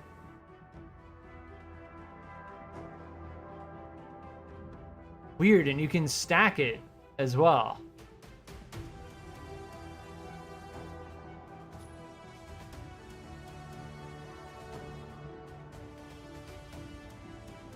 And then there's a heal bubble.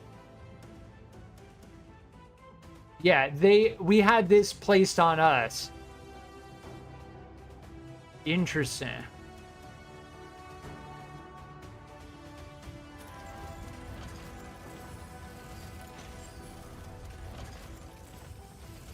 Frontline bombardment. I honestly want to use a flying type just to switch up the play style.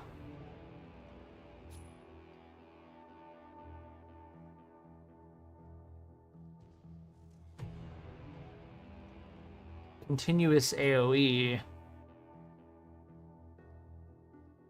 Sick.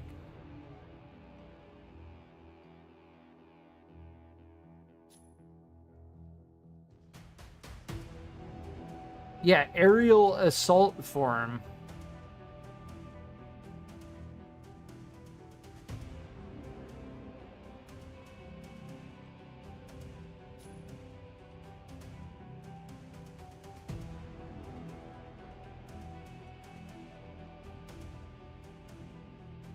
Yeah, we got taken out a lot by that one. Sky Raider. Stega.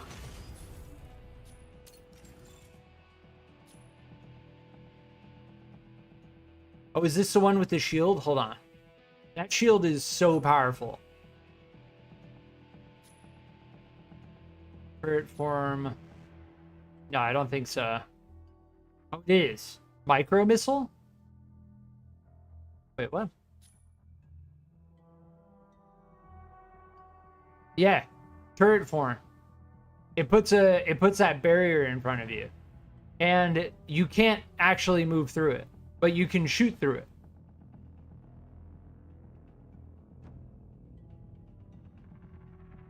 Crazy.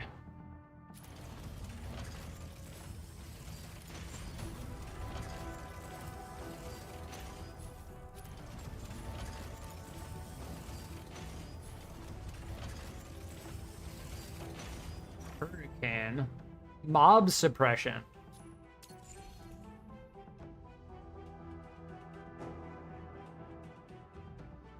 Okay, energy blaster is similar to the Inferno.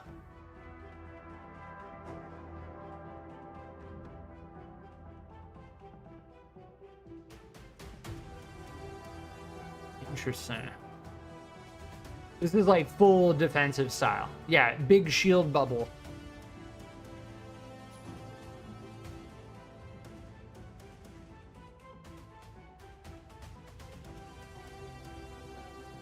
Interesting.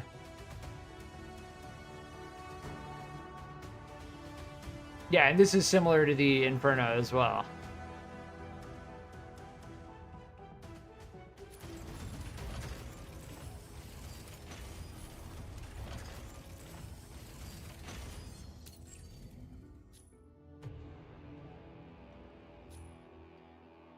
Yeah, it seems like bona fide repair support. We could try it. I'd be down to try it. It's only 600. I mean, we have 400,000, so... I'm gonna get a support, and I'm gonna get a flyer. So we can try two very different play styles. Alright, so we have the Lumine. The Falcon is the one I've seen a lot as well, as far as aerial combat goes.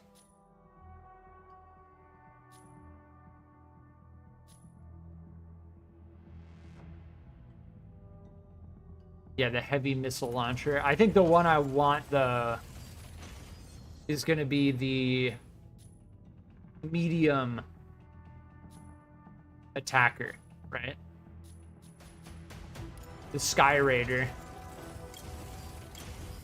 Yeah, we'll try that. I'm gonna do Sky Raider next round, and then the round after that I'll do Lumine.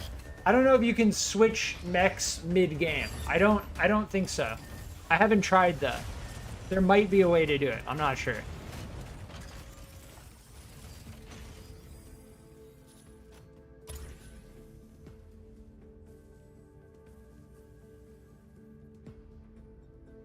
Oh, I wanted to also check to see... There is that gold premium currency. And I didn't find anything other than the... I haven't found anything that you need to use that currency for yet. Sky Raider. So we'll check that. We'll check that after But yeah, learning all of the mechs is that's going to be a skill achieved over time. Given the fact that if you know the mech you're fighting against, you'll have a much better time fighting against them, knowing what your opponent is capable of doing. Injecting herbicide particles. Pilot sync rate stable. Mine projection system initiated.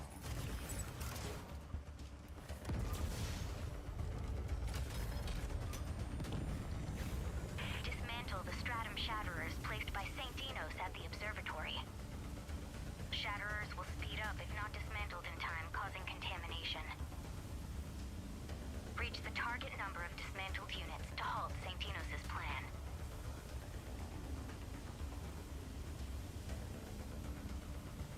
The load times aren't so bad. It would be nice if this was a little bit more indicative as to how long it was going to take. But the load times are not bad, so it's not that big of an issue. Optical All right, if I do this control system on and press 2, unavailable now. Stratum shatterer deployed. this is aerial combat here.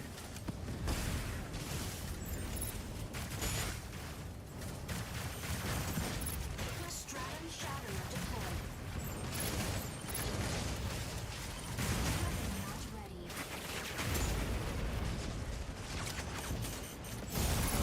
There's a Tricera. Weapon not ready. Dude, crazy. I don't know, so right click is Dismantled. right click is the missile. One launches a whole bunch of stuff. Weapon not ready. Stratum shatterer deploys in 10 seconds.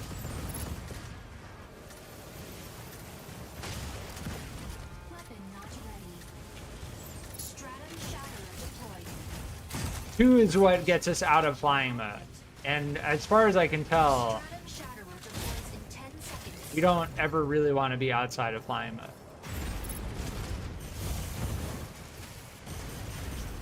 Stratum shatterer deployed. Insufficient engine output. Unavailable now.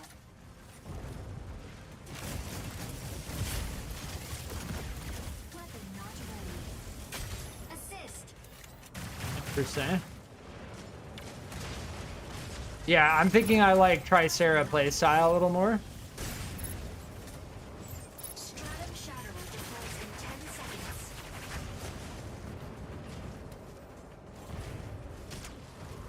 Fire from front. Stratum shatterer deployed. Weapon not ready. Insufficient stratum shatterer dismantled by enemy. I just like run out of energy and I'm on the ground now. It makes me very vulnerable to be on the ground. Weapon not ready.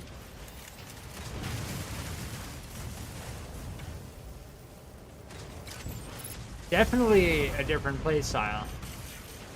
Stratum shatterer deploys in 10 seconds. Energy low. Unavailable now. Stratum shatterer dismantled by enemy.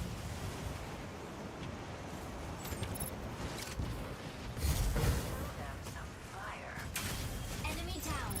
Got him. Insufficient. That's our big damage. Our big damage is the Weapon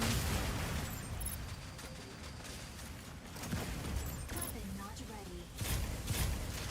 Stratum Is the shatterer 3. deploys in 10 seconds. our 1 and our 3 are our damage dealers for sure. Assist. Stratum Completely different play style. It's pretty crazy. weapon not ready. Assist. Not ready. And hitting, like getting shots off on me is not easy. Combat zone.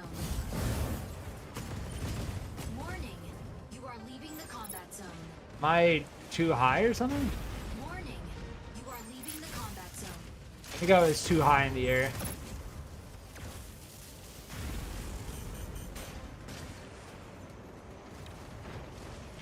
Stratum shatterer dismantled.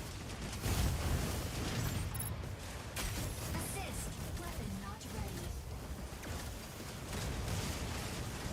Warning. You are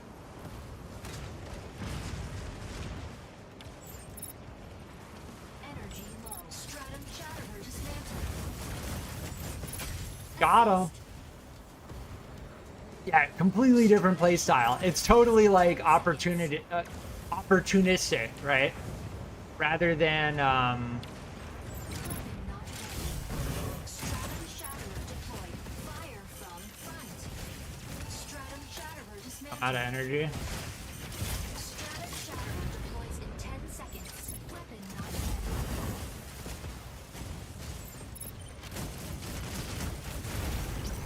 Stratum shatterer deployed. Insufficient engine output. When we're... Oh, the crystals like freeze us or something? No, I think we just got stuck. Deploys in 10 seconds. When we run out of energy, we are very vulnerable.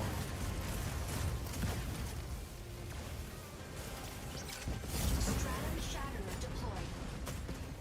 Warning. You are stabilizing.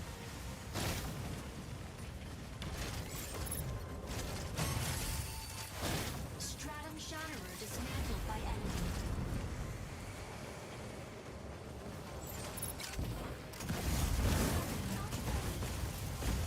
Oh, damn.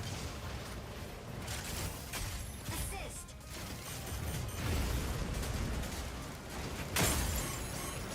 Yeah, they saw I was low HP and they just started focusing us.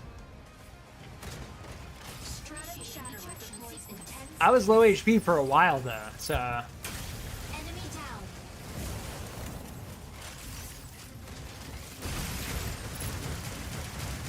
Yeah, this play style is absolutely opportunistic. So you see the opportunity and you go for it. Like you just hit your 3 and then you're good. Stratum shatterer dismantled. Large stratum shatterer. Fire control system unlocked.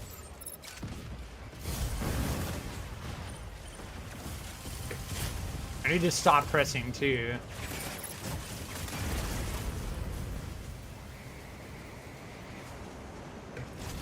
Large stratum shatterer deploys in 10 seconds.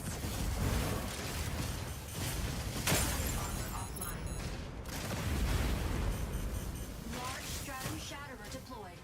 Stabilizing.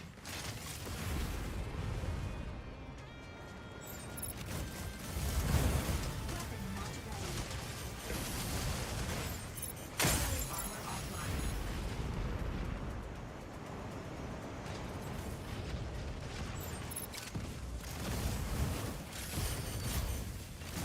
Large stratum shatterer dismantled. Yeah, this is crazy. Weapon not ready. It's basically like flying by doing airstrikes. Not ready. Oh, it's slammed. Our right click does a lot of damage as well. Our 3 is what absolutely slams. That was our 3 right there. Just slams. Stratum shatterer deployed. I feel like all people need to do stomp as a 6 stack. I'm not sure what you mean. Weapon not ready.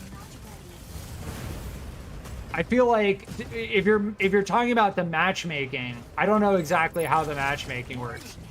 But if you can go in as a 6 stack and you can face against publics, then that is something that the developers need to absolutely think about. Call out a primary target? Oh yeah, as like a focus? Yeah, for sure. Take one down at a time. Stratum shatterer deploys in 10 seconds. No doubt. You focus fire 1. Oh, slam. Deployed. Battle ends in 180 seconds. Weapon not ready. Oh, I was gonna get him. They got him first. Victory. So you just gang people one by one? Yeah, absolutely. Yeah. If you look at a game like Overwatch, that's absolutely how coordinated team play typically goes. This playstyle is absolutely opportunistic playstyle. So when we got stuck here, Assist.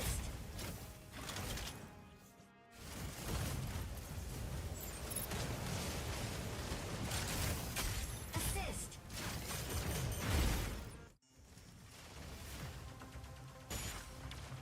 so you see someone who's low, you use your 3 and then they die.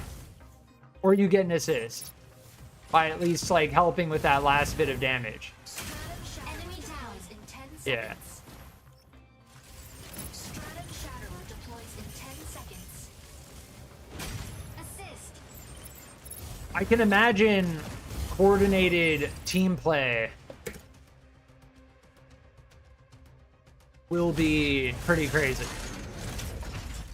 It was fun to do aerial play style, MVP. the flying play style, but I do think I like the Tricera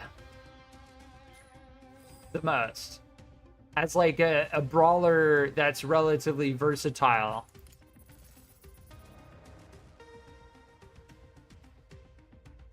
Yeah, look at that. They took 1.2 million damage. What were they using? Doesn't show.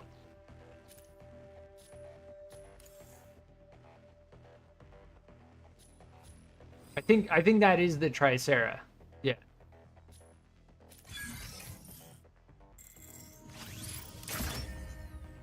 But yeah, the aerial combat is absolutely opportunistic. As for getting like very constant damage off, it's just not how it works.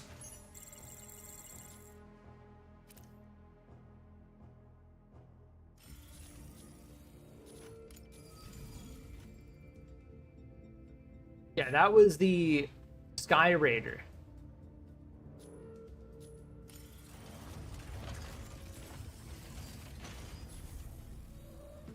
Yeah, the way it renders in is a little bit jank, but it's okay. As long as it renders in quickly.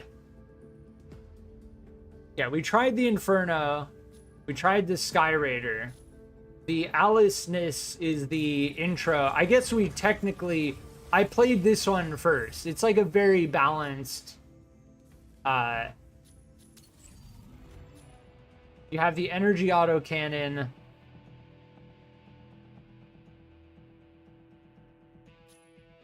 The battle halberd. We should try the melee. Melee feels good. The only thing that concerns me is the stun lock-in. The fact that if you're meleeing an opponent, they can't move or jump. It's pretty rough.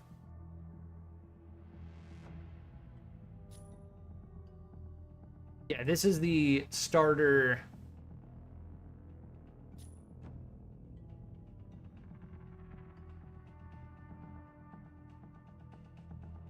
Starter mech. The Alice-ness. But yeah, I'm gonna use the Lumine next, just to try a completely different playstyle. As for playing as support, support is always like, you can play support, but if your teammates don't hold their own, your support doesn't mean much. So it'll be interesting. I will be right back.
All right, I'm back.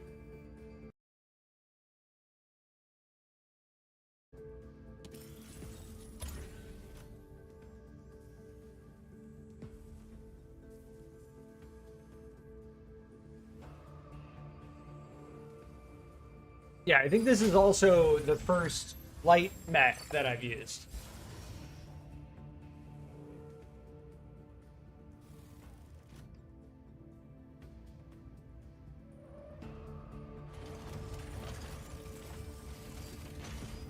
Yeah, they show your amount of wins and your victory rate when you start the game. I imagine, as far as your stats go, they're clearly recording all of your stats from every match you play. As for matchmaking, MMR, and whatnot, there should be a system like that in the game. Like, if they have that data, they can definitely create a system like that.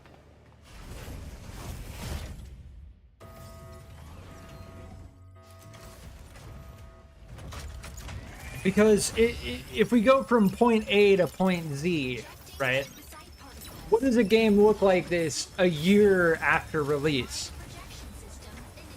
The thing that's going to be the main driver of a game like this a year after release is the core PvP community that forms, who enjoy the gameplay loop to such an extent that they continue playing it well over 100 hours. Not dismantled in time, causing contamination.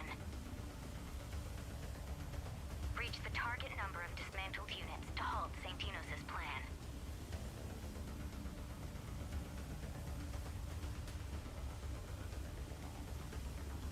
Oh, I jumped into Sky Raider. I don't think we can change either. I thought I had the Lumine equipped. I had the Lumine on my home screen. No, I don't think we can change. I'll play it out. It's fine. Optical camera drone will soon go fire stratum shadow What? deploys in 10 seconds.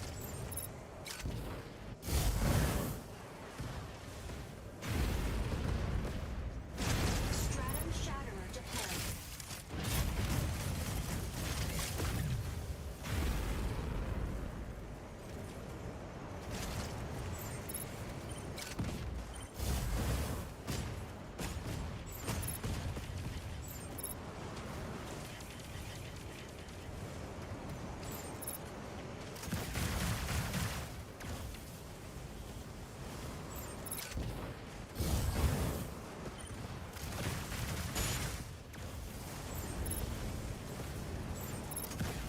Weapon not ready. Weapon not ready. The Lumine is what we want to target, for sure. Yeah, there we go. That's like the light healer. Stratum shatterer deploys in 10 seconds. How do I lose altitude? Oh, it's alt. Okay.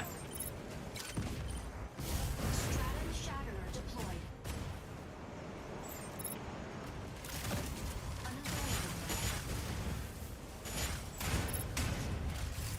Can I get to this? Stabilize. Dismantling stratum shatterer. Yeah, I guess so. Stratum shatterer dismantled. Stratum shatterer dismantled by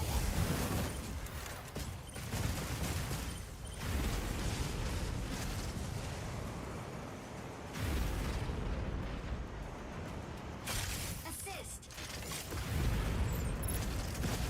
Weapon not ready. Stratum shatterer deploys in 10 seconds. Stratum shatterer deploys in 10 seconds. Stratum Oh, shatterer slammed. deployed.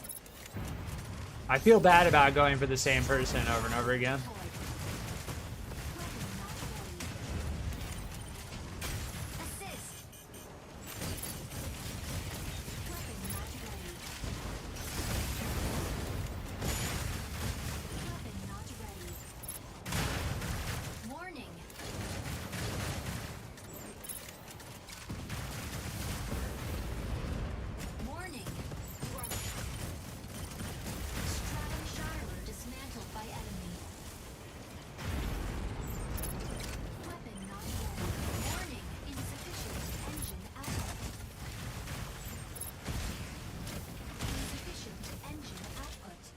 Gotta wait.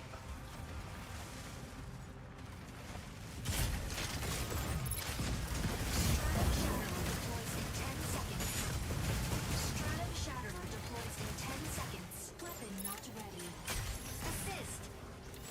Stratum Shatterer deployed. Weapon not ready. Stratum Shatterer deployed. Assist. Weapon not ready. Stratum Shatterer dismantled by enemy. Weapon not ready. Stabilizing. Stratum Shatterer dismantled. Yeah, we gotta dismantle those things.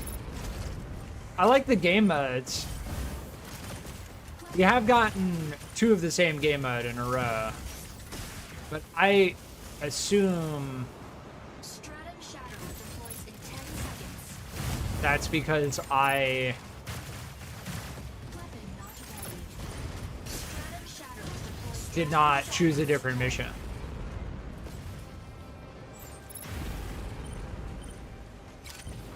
Weapon Stratum Shatterer deployed. Stratum Shatterer dismantled.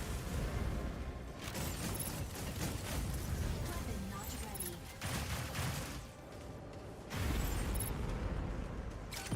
Energy low. Weapon not ready.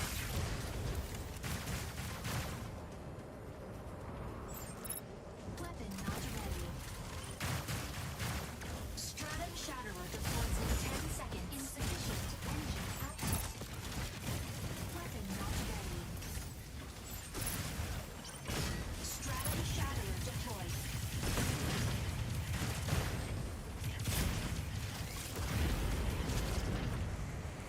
The rate at which we can just fly away is just insane. The movement, mobility Combat zone. is beautiful. Warning.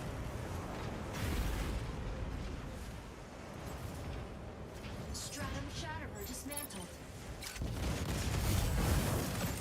Weapon not ready.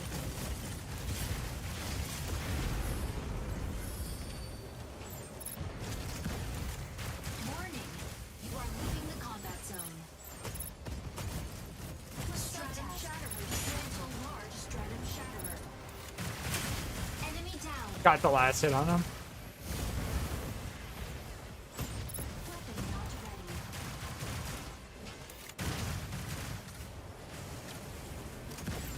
Weapon not ready. Large Stratum Shatterer deploys in 10 seconds. Weapon not ready. Warning. The Lumine is the one that I should be going after constantly. Weapon not ready. Weapon not ready. Weapon not ready. Large. Damn. We slammed them.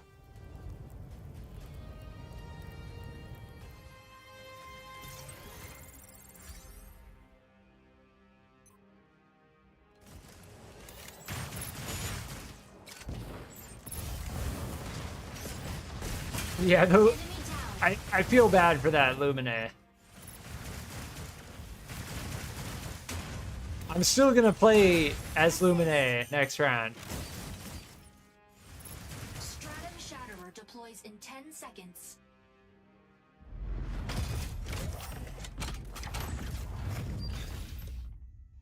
Yeah, their mech should probably MVP. render in before it shows up on the MVP screen.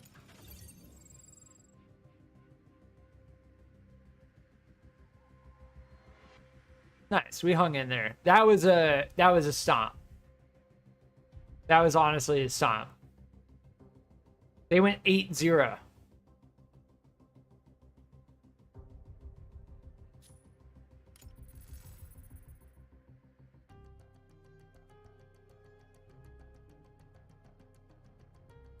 Yeah, that was a stomp. As far as like the ranking and the matchmaking goes, it's going to be very widely variable I've had one match that felt pretty evenly matched.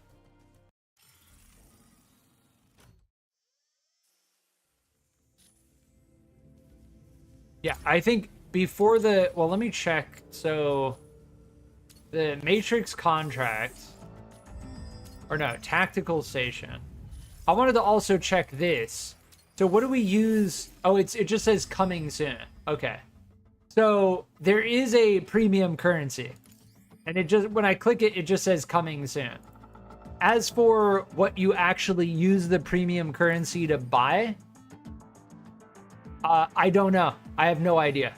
All I know is that the Matrix credits are what you use to research mechs, and you can unlock mechs and earn this by playing.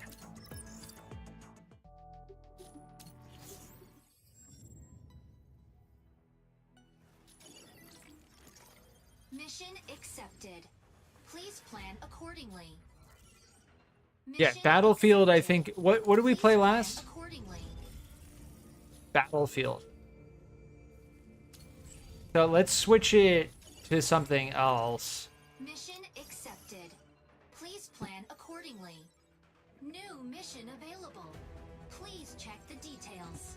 New mission available. Please check new mission available. New mission available. Please check the details.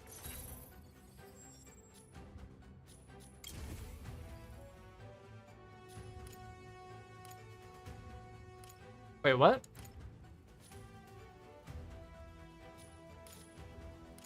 We just want that to be the one we use, right? I don't know what the preset is.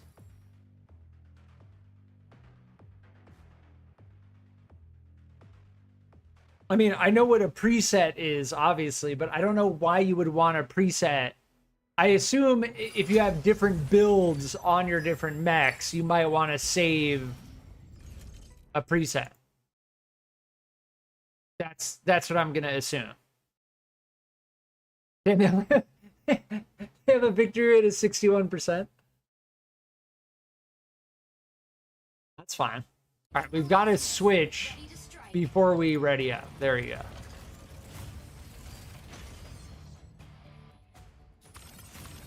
Naruka Lumine. Ready to strike.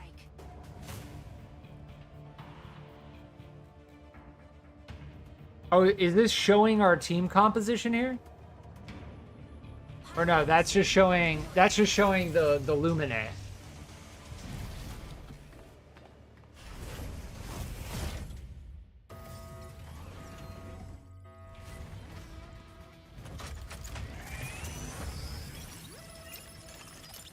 Injecting lymphocyte particles. Pilot sync rate stable.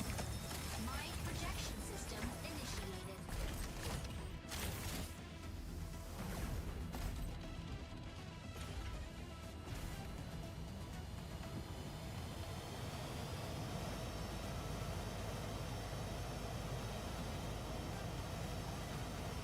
Escort reactor core and upgrade bunker city's power. I still think the Tricera is my favorite. Activating the consoles along But then the again, way I've only played like 4 mechs total. Or 3 only. sites on this operation.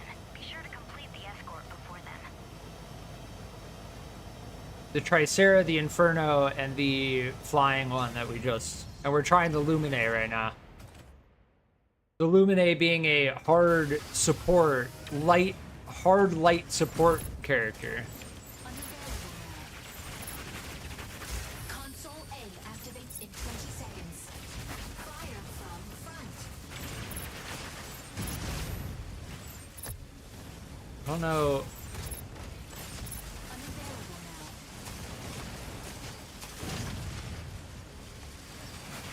Unavailable now. Subtask. Capture console A before the enemy. Fire from left. Oh my, I'm healing them. They died. Oh, I'm stuck. Weapon not ready. I don't think I can even do damage. Signal console activated. Enemy payload is swiftly advancing. Board transport vehicle and continue advancing. Maybe? I'm getting hit.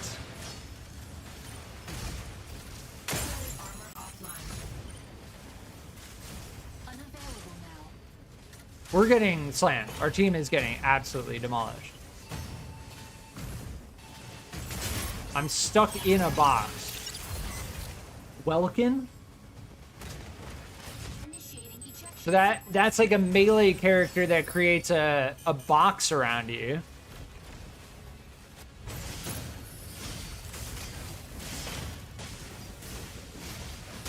Yeah, already off to a very, very bad start with the Lumine. If I'm playing as Lumine and I don't have teammates around me that are taking damage, then I'm valueless. Optical aerodrome will soon go offline. Fire control system unlocked. Console B activates in 20 seconds. Firepower on the target.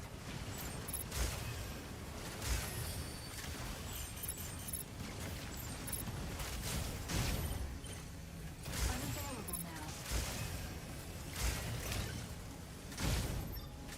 Advancing payload. Subtask. Capture console B before the enemy. Why am I not able to use my abilities?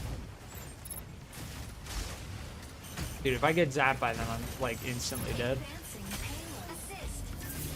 Signal console activated. Enemy payload is swiftly advancing. Advancing payload and continue advancing. Unavailable now. I have no teammates around me. None of my teammates are around.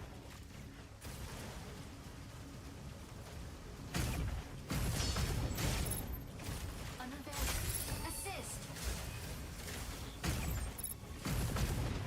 Attack mode.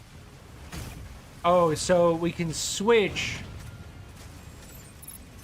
from defense, from healing mode to attack mode. Advancing payload.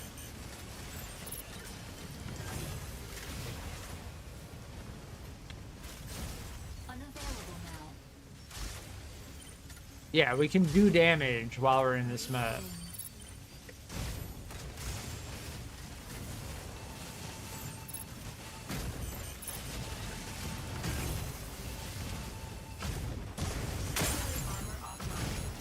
My whole team is gone.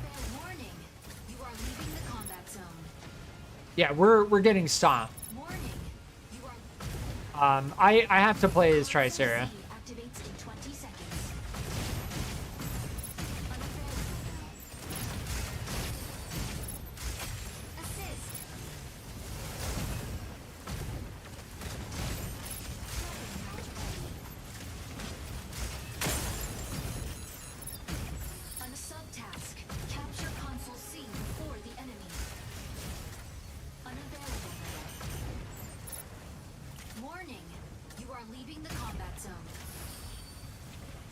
Warning, you are leaving the combat. Fire from front. Warning, you are leaving the combat zone.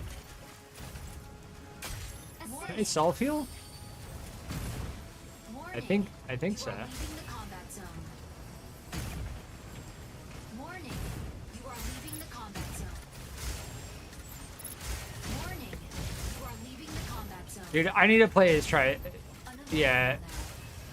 Warning, you are leaving the combat zone. Signal console activated. The payload is swiftly advancing. Board transport vehicle and continue advancing. Energy low. Stabilizing. Unavailable now.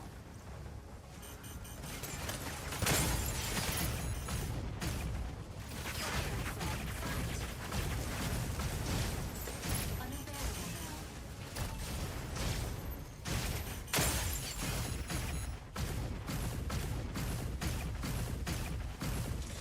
Unavailable now. My teammates are just getting deleted before I can even get to them. They're all split up. Unavailable now.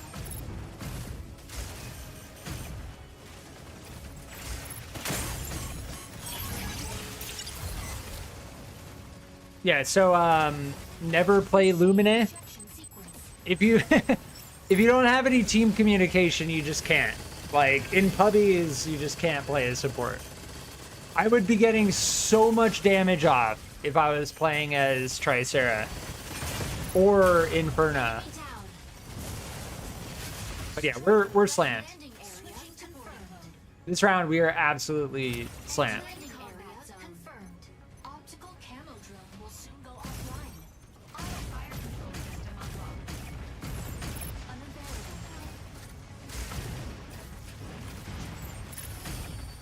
Unavailable now.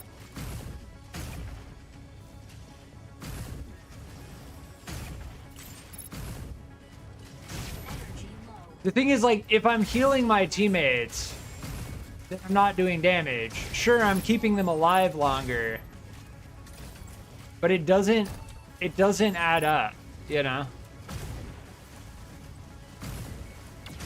Attack mode.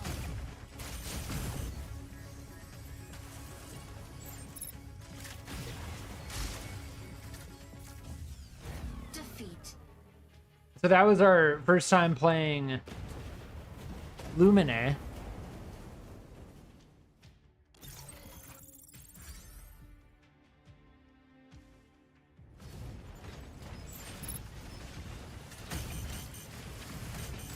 Advancing payload. Assist. We did a good amount of repair, but it doesn't matter if our teammates just go down. MVP.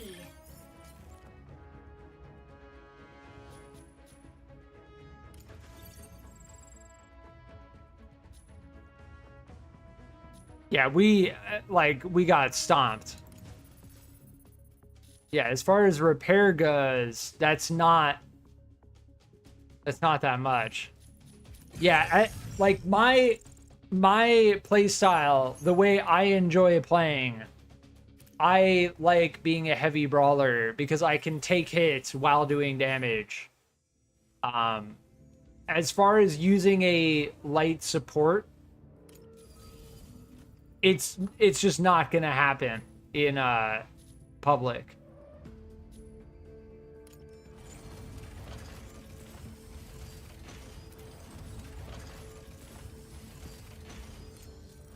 Yeah, the Welkin. This is the one that puts a giant cube around you. Let's see if we can...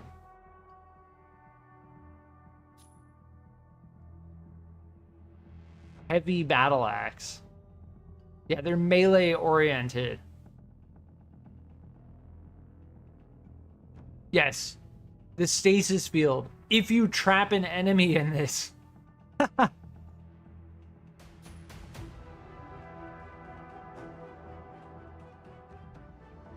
that can be very strong because they can't get away, and it lasts a while.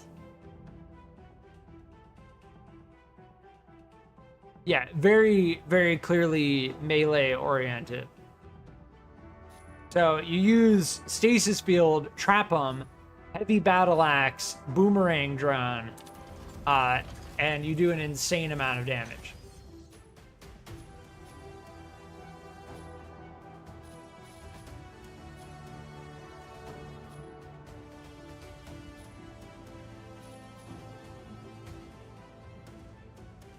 Yeah, the Inferno feels very good. I think I do like the Inferno playstyle. So we're gonna try... We have to... We have dailies where we have to play certain mechs. I don't know if I care. Like, as far as the playtest goes, I do not care to even bother with dailies. Hurricane. Ready to strike. Sky Raider. Ready to strike. Pilot proceeding on board.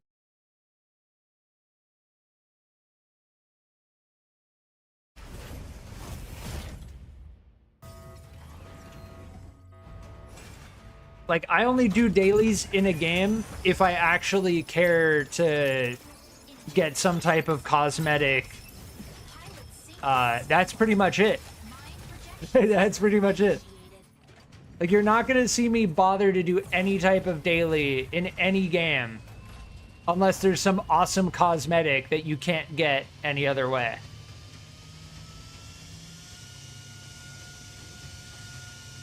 Obtain launch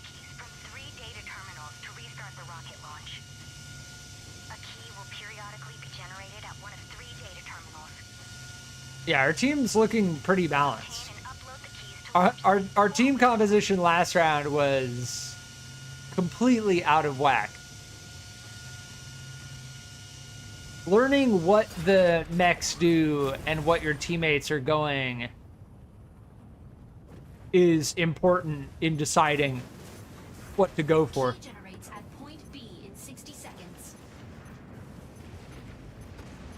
Optical camo drone will soon go offline. Warning! You are leaving the combat zone. over here.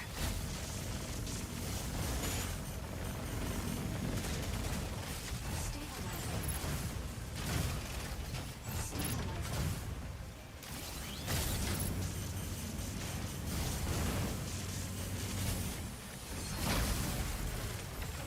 How are they not dead? Assist.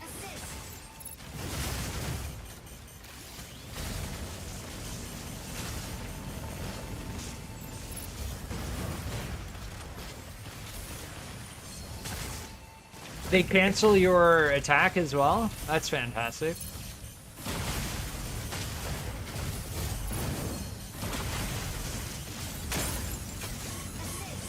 I'm getting slammed.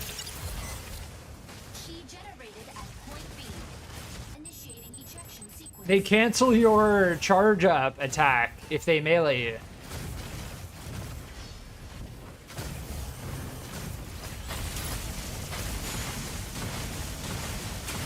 Enemy down. Yeah, that's the hurricane. Striker landing area. Switching to burning mode. Melee is quite powerful. The Welkin, I might have to try the Welkin. Warning. Enemy secured key. Intercept enemy down. Unavailable. Double kill.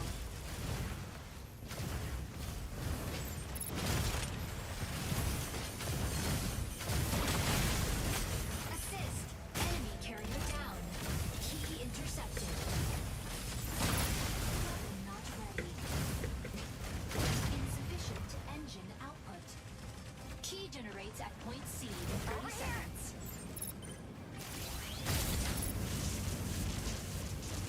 Unavailable now.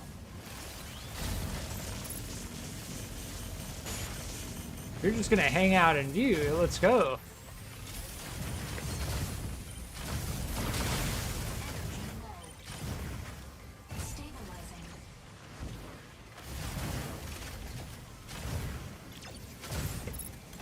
Key generated at point C. Assist. Stabilizing. Yeah, you can be in your Welkin, but you're gonna get fried. Enemy secured key. Intercept now. Fire from right. Assist.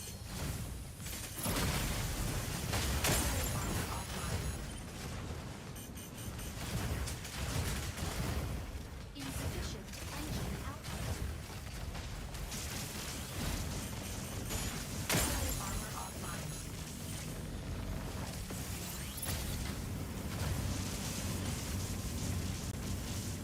Enemy carrier down. Key intercepted. I was getting hit by someone else from behind. Initiating It wasn't ejection a 1v1. Yep, there they are, hitting me from behind. Enemy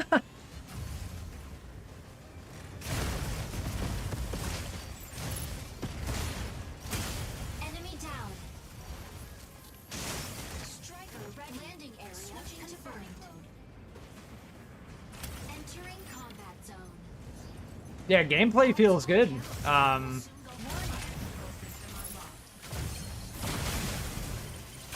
Assist.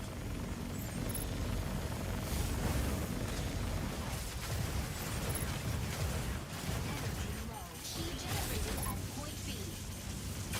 Assist. Energy low.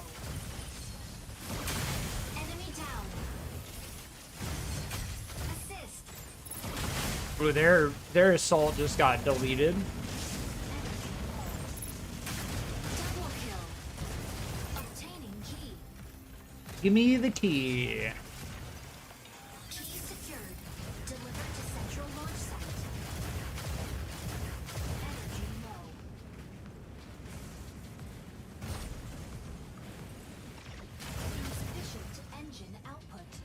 Oh, get it. Okay, we're good. I could have used my 3 as well, and that would have made me even faster.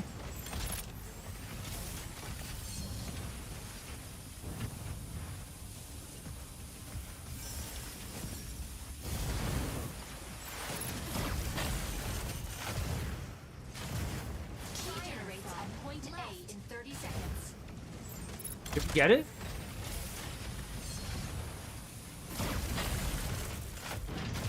I think so. Yeah, I think we got it.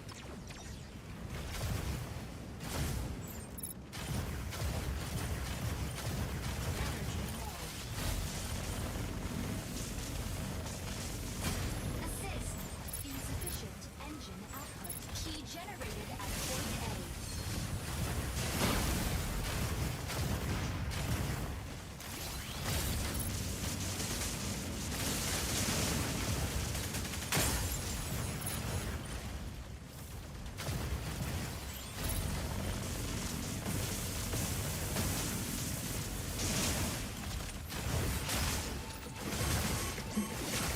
Teammates?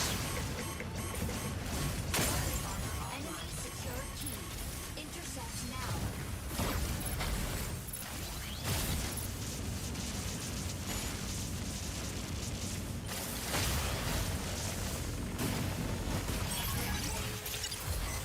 Teammates?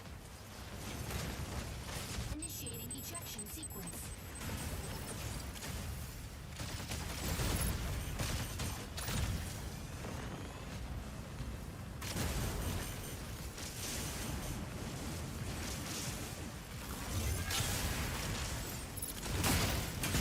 Enemy down. Striker landing area. Switch into burning mode. Yeah, I still think the Tricera is my favorite playstyle. Ammo drone will soon go off. More fire control system unlocked.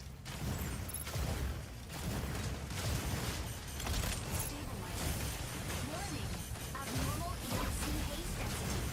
EIC pulse storm incoming. Key generated at point B. Warning. EIC pulse storm.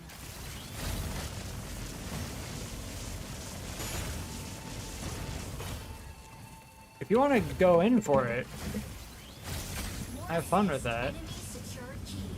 Intercept now. Got both of my laser beams up and running.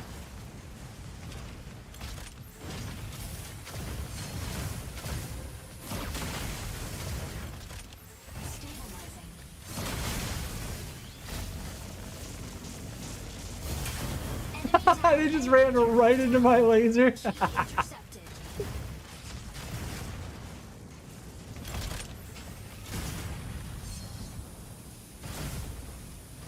The storm is like, it's difficult. You can't see who's your friend or enemy. It completely like removes the UI. Generates at point A in 30 seconds.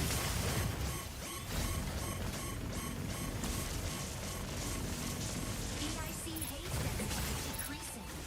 EIC pulse storm. They were camping the door, and the elusiveness is melee oriented. So they were able to camp the corner and then get us in melee range.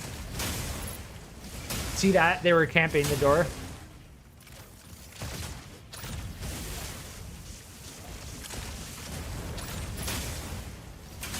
Enemy The way melee works in the game is probably my least favorite aspect of the combat.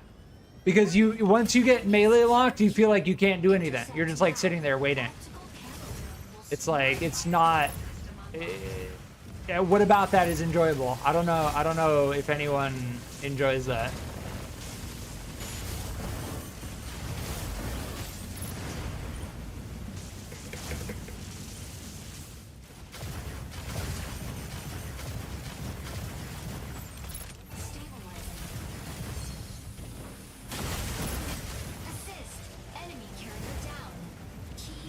This is gonna go down to the timer, I think.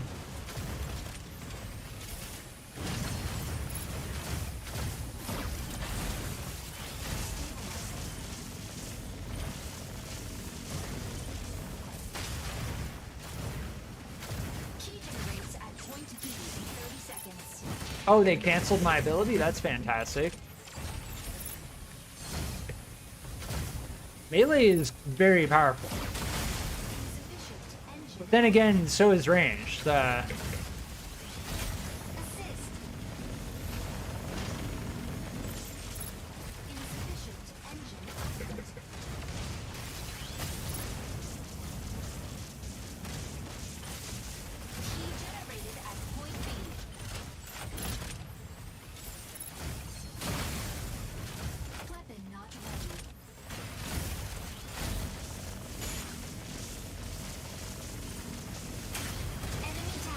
They died. I got both of them. Assist. Energy low.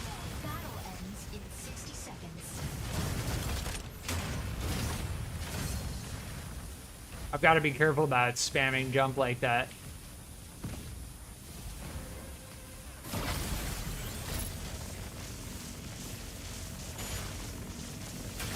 Oh, right. Key intercepted.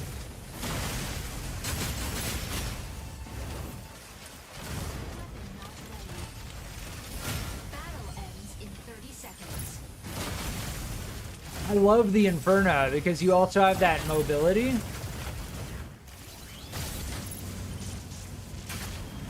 Oh, so nice. Inferno, so nice. 30 seconds.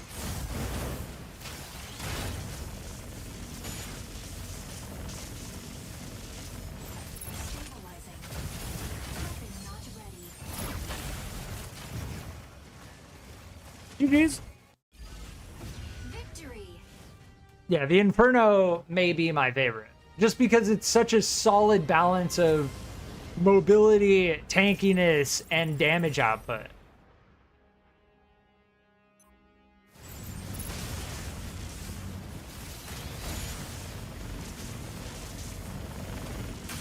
Double kill.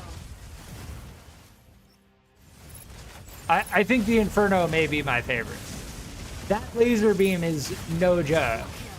If we get in position properly and we get that off, yeah, they just ran into us here. Enemy down. Enemy carrier down. You can see all of my kills are with the freaking laser beam. Enemy Oh, that double kill is crazy.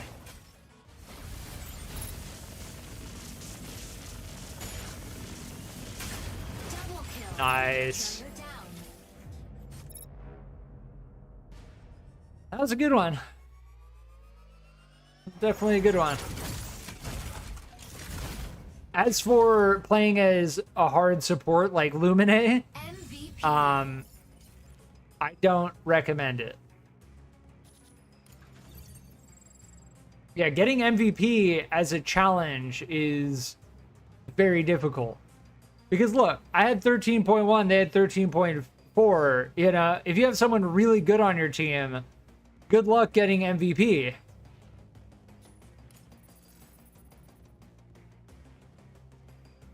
I don't know what damage and direct damage. I don't know what the difference between that is. Huh. But yeah, that was a good one. Inferno is my favorite. It's Inferno and then Tricera thus far. I haven't played all of them. I haven't used all of the mechs, so I don't know. But thus far, for sure, the heavy brawlers are my favorite. In that order. Inferno, Tricera. I don't know.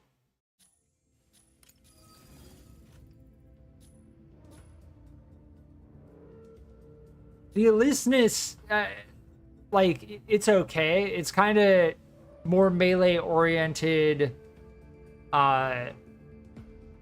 It's the first one you start with, so. But yeah, Inferno and Tricera, the ultra heavy attacker and ultra heavy defender, feel very good. As for the Lumine, you need a communication with this. If you don't have team communication, this is very, very difficult to use. And as for knowledge as to how to use it, I was not playing Lumine properly at all. Yeah, we have double repair drone. I think you can switch these out. At least this UI makes it feel like you may be able to switch these out. Because there's a check mark here. Why do you need a check mark if there's only one thing, right? That's at least what I'm inferring from that. I don't know if this game is going to release in early access. We still have several mechs to try out. We did count it. 1, 2, 3, 4, 5, 6, 7, 8, 9, 10, 11, 12, 13. Out of the 13, we've only tried 5. So would definitely be interesting. The Welkin is definitely interesting. But we were slamming the Welkin for sure last game. To be specific, instead of just calling it the laser beam, the weapon we were using was the reflector drones. This weapon.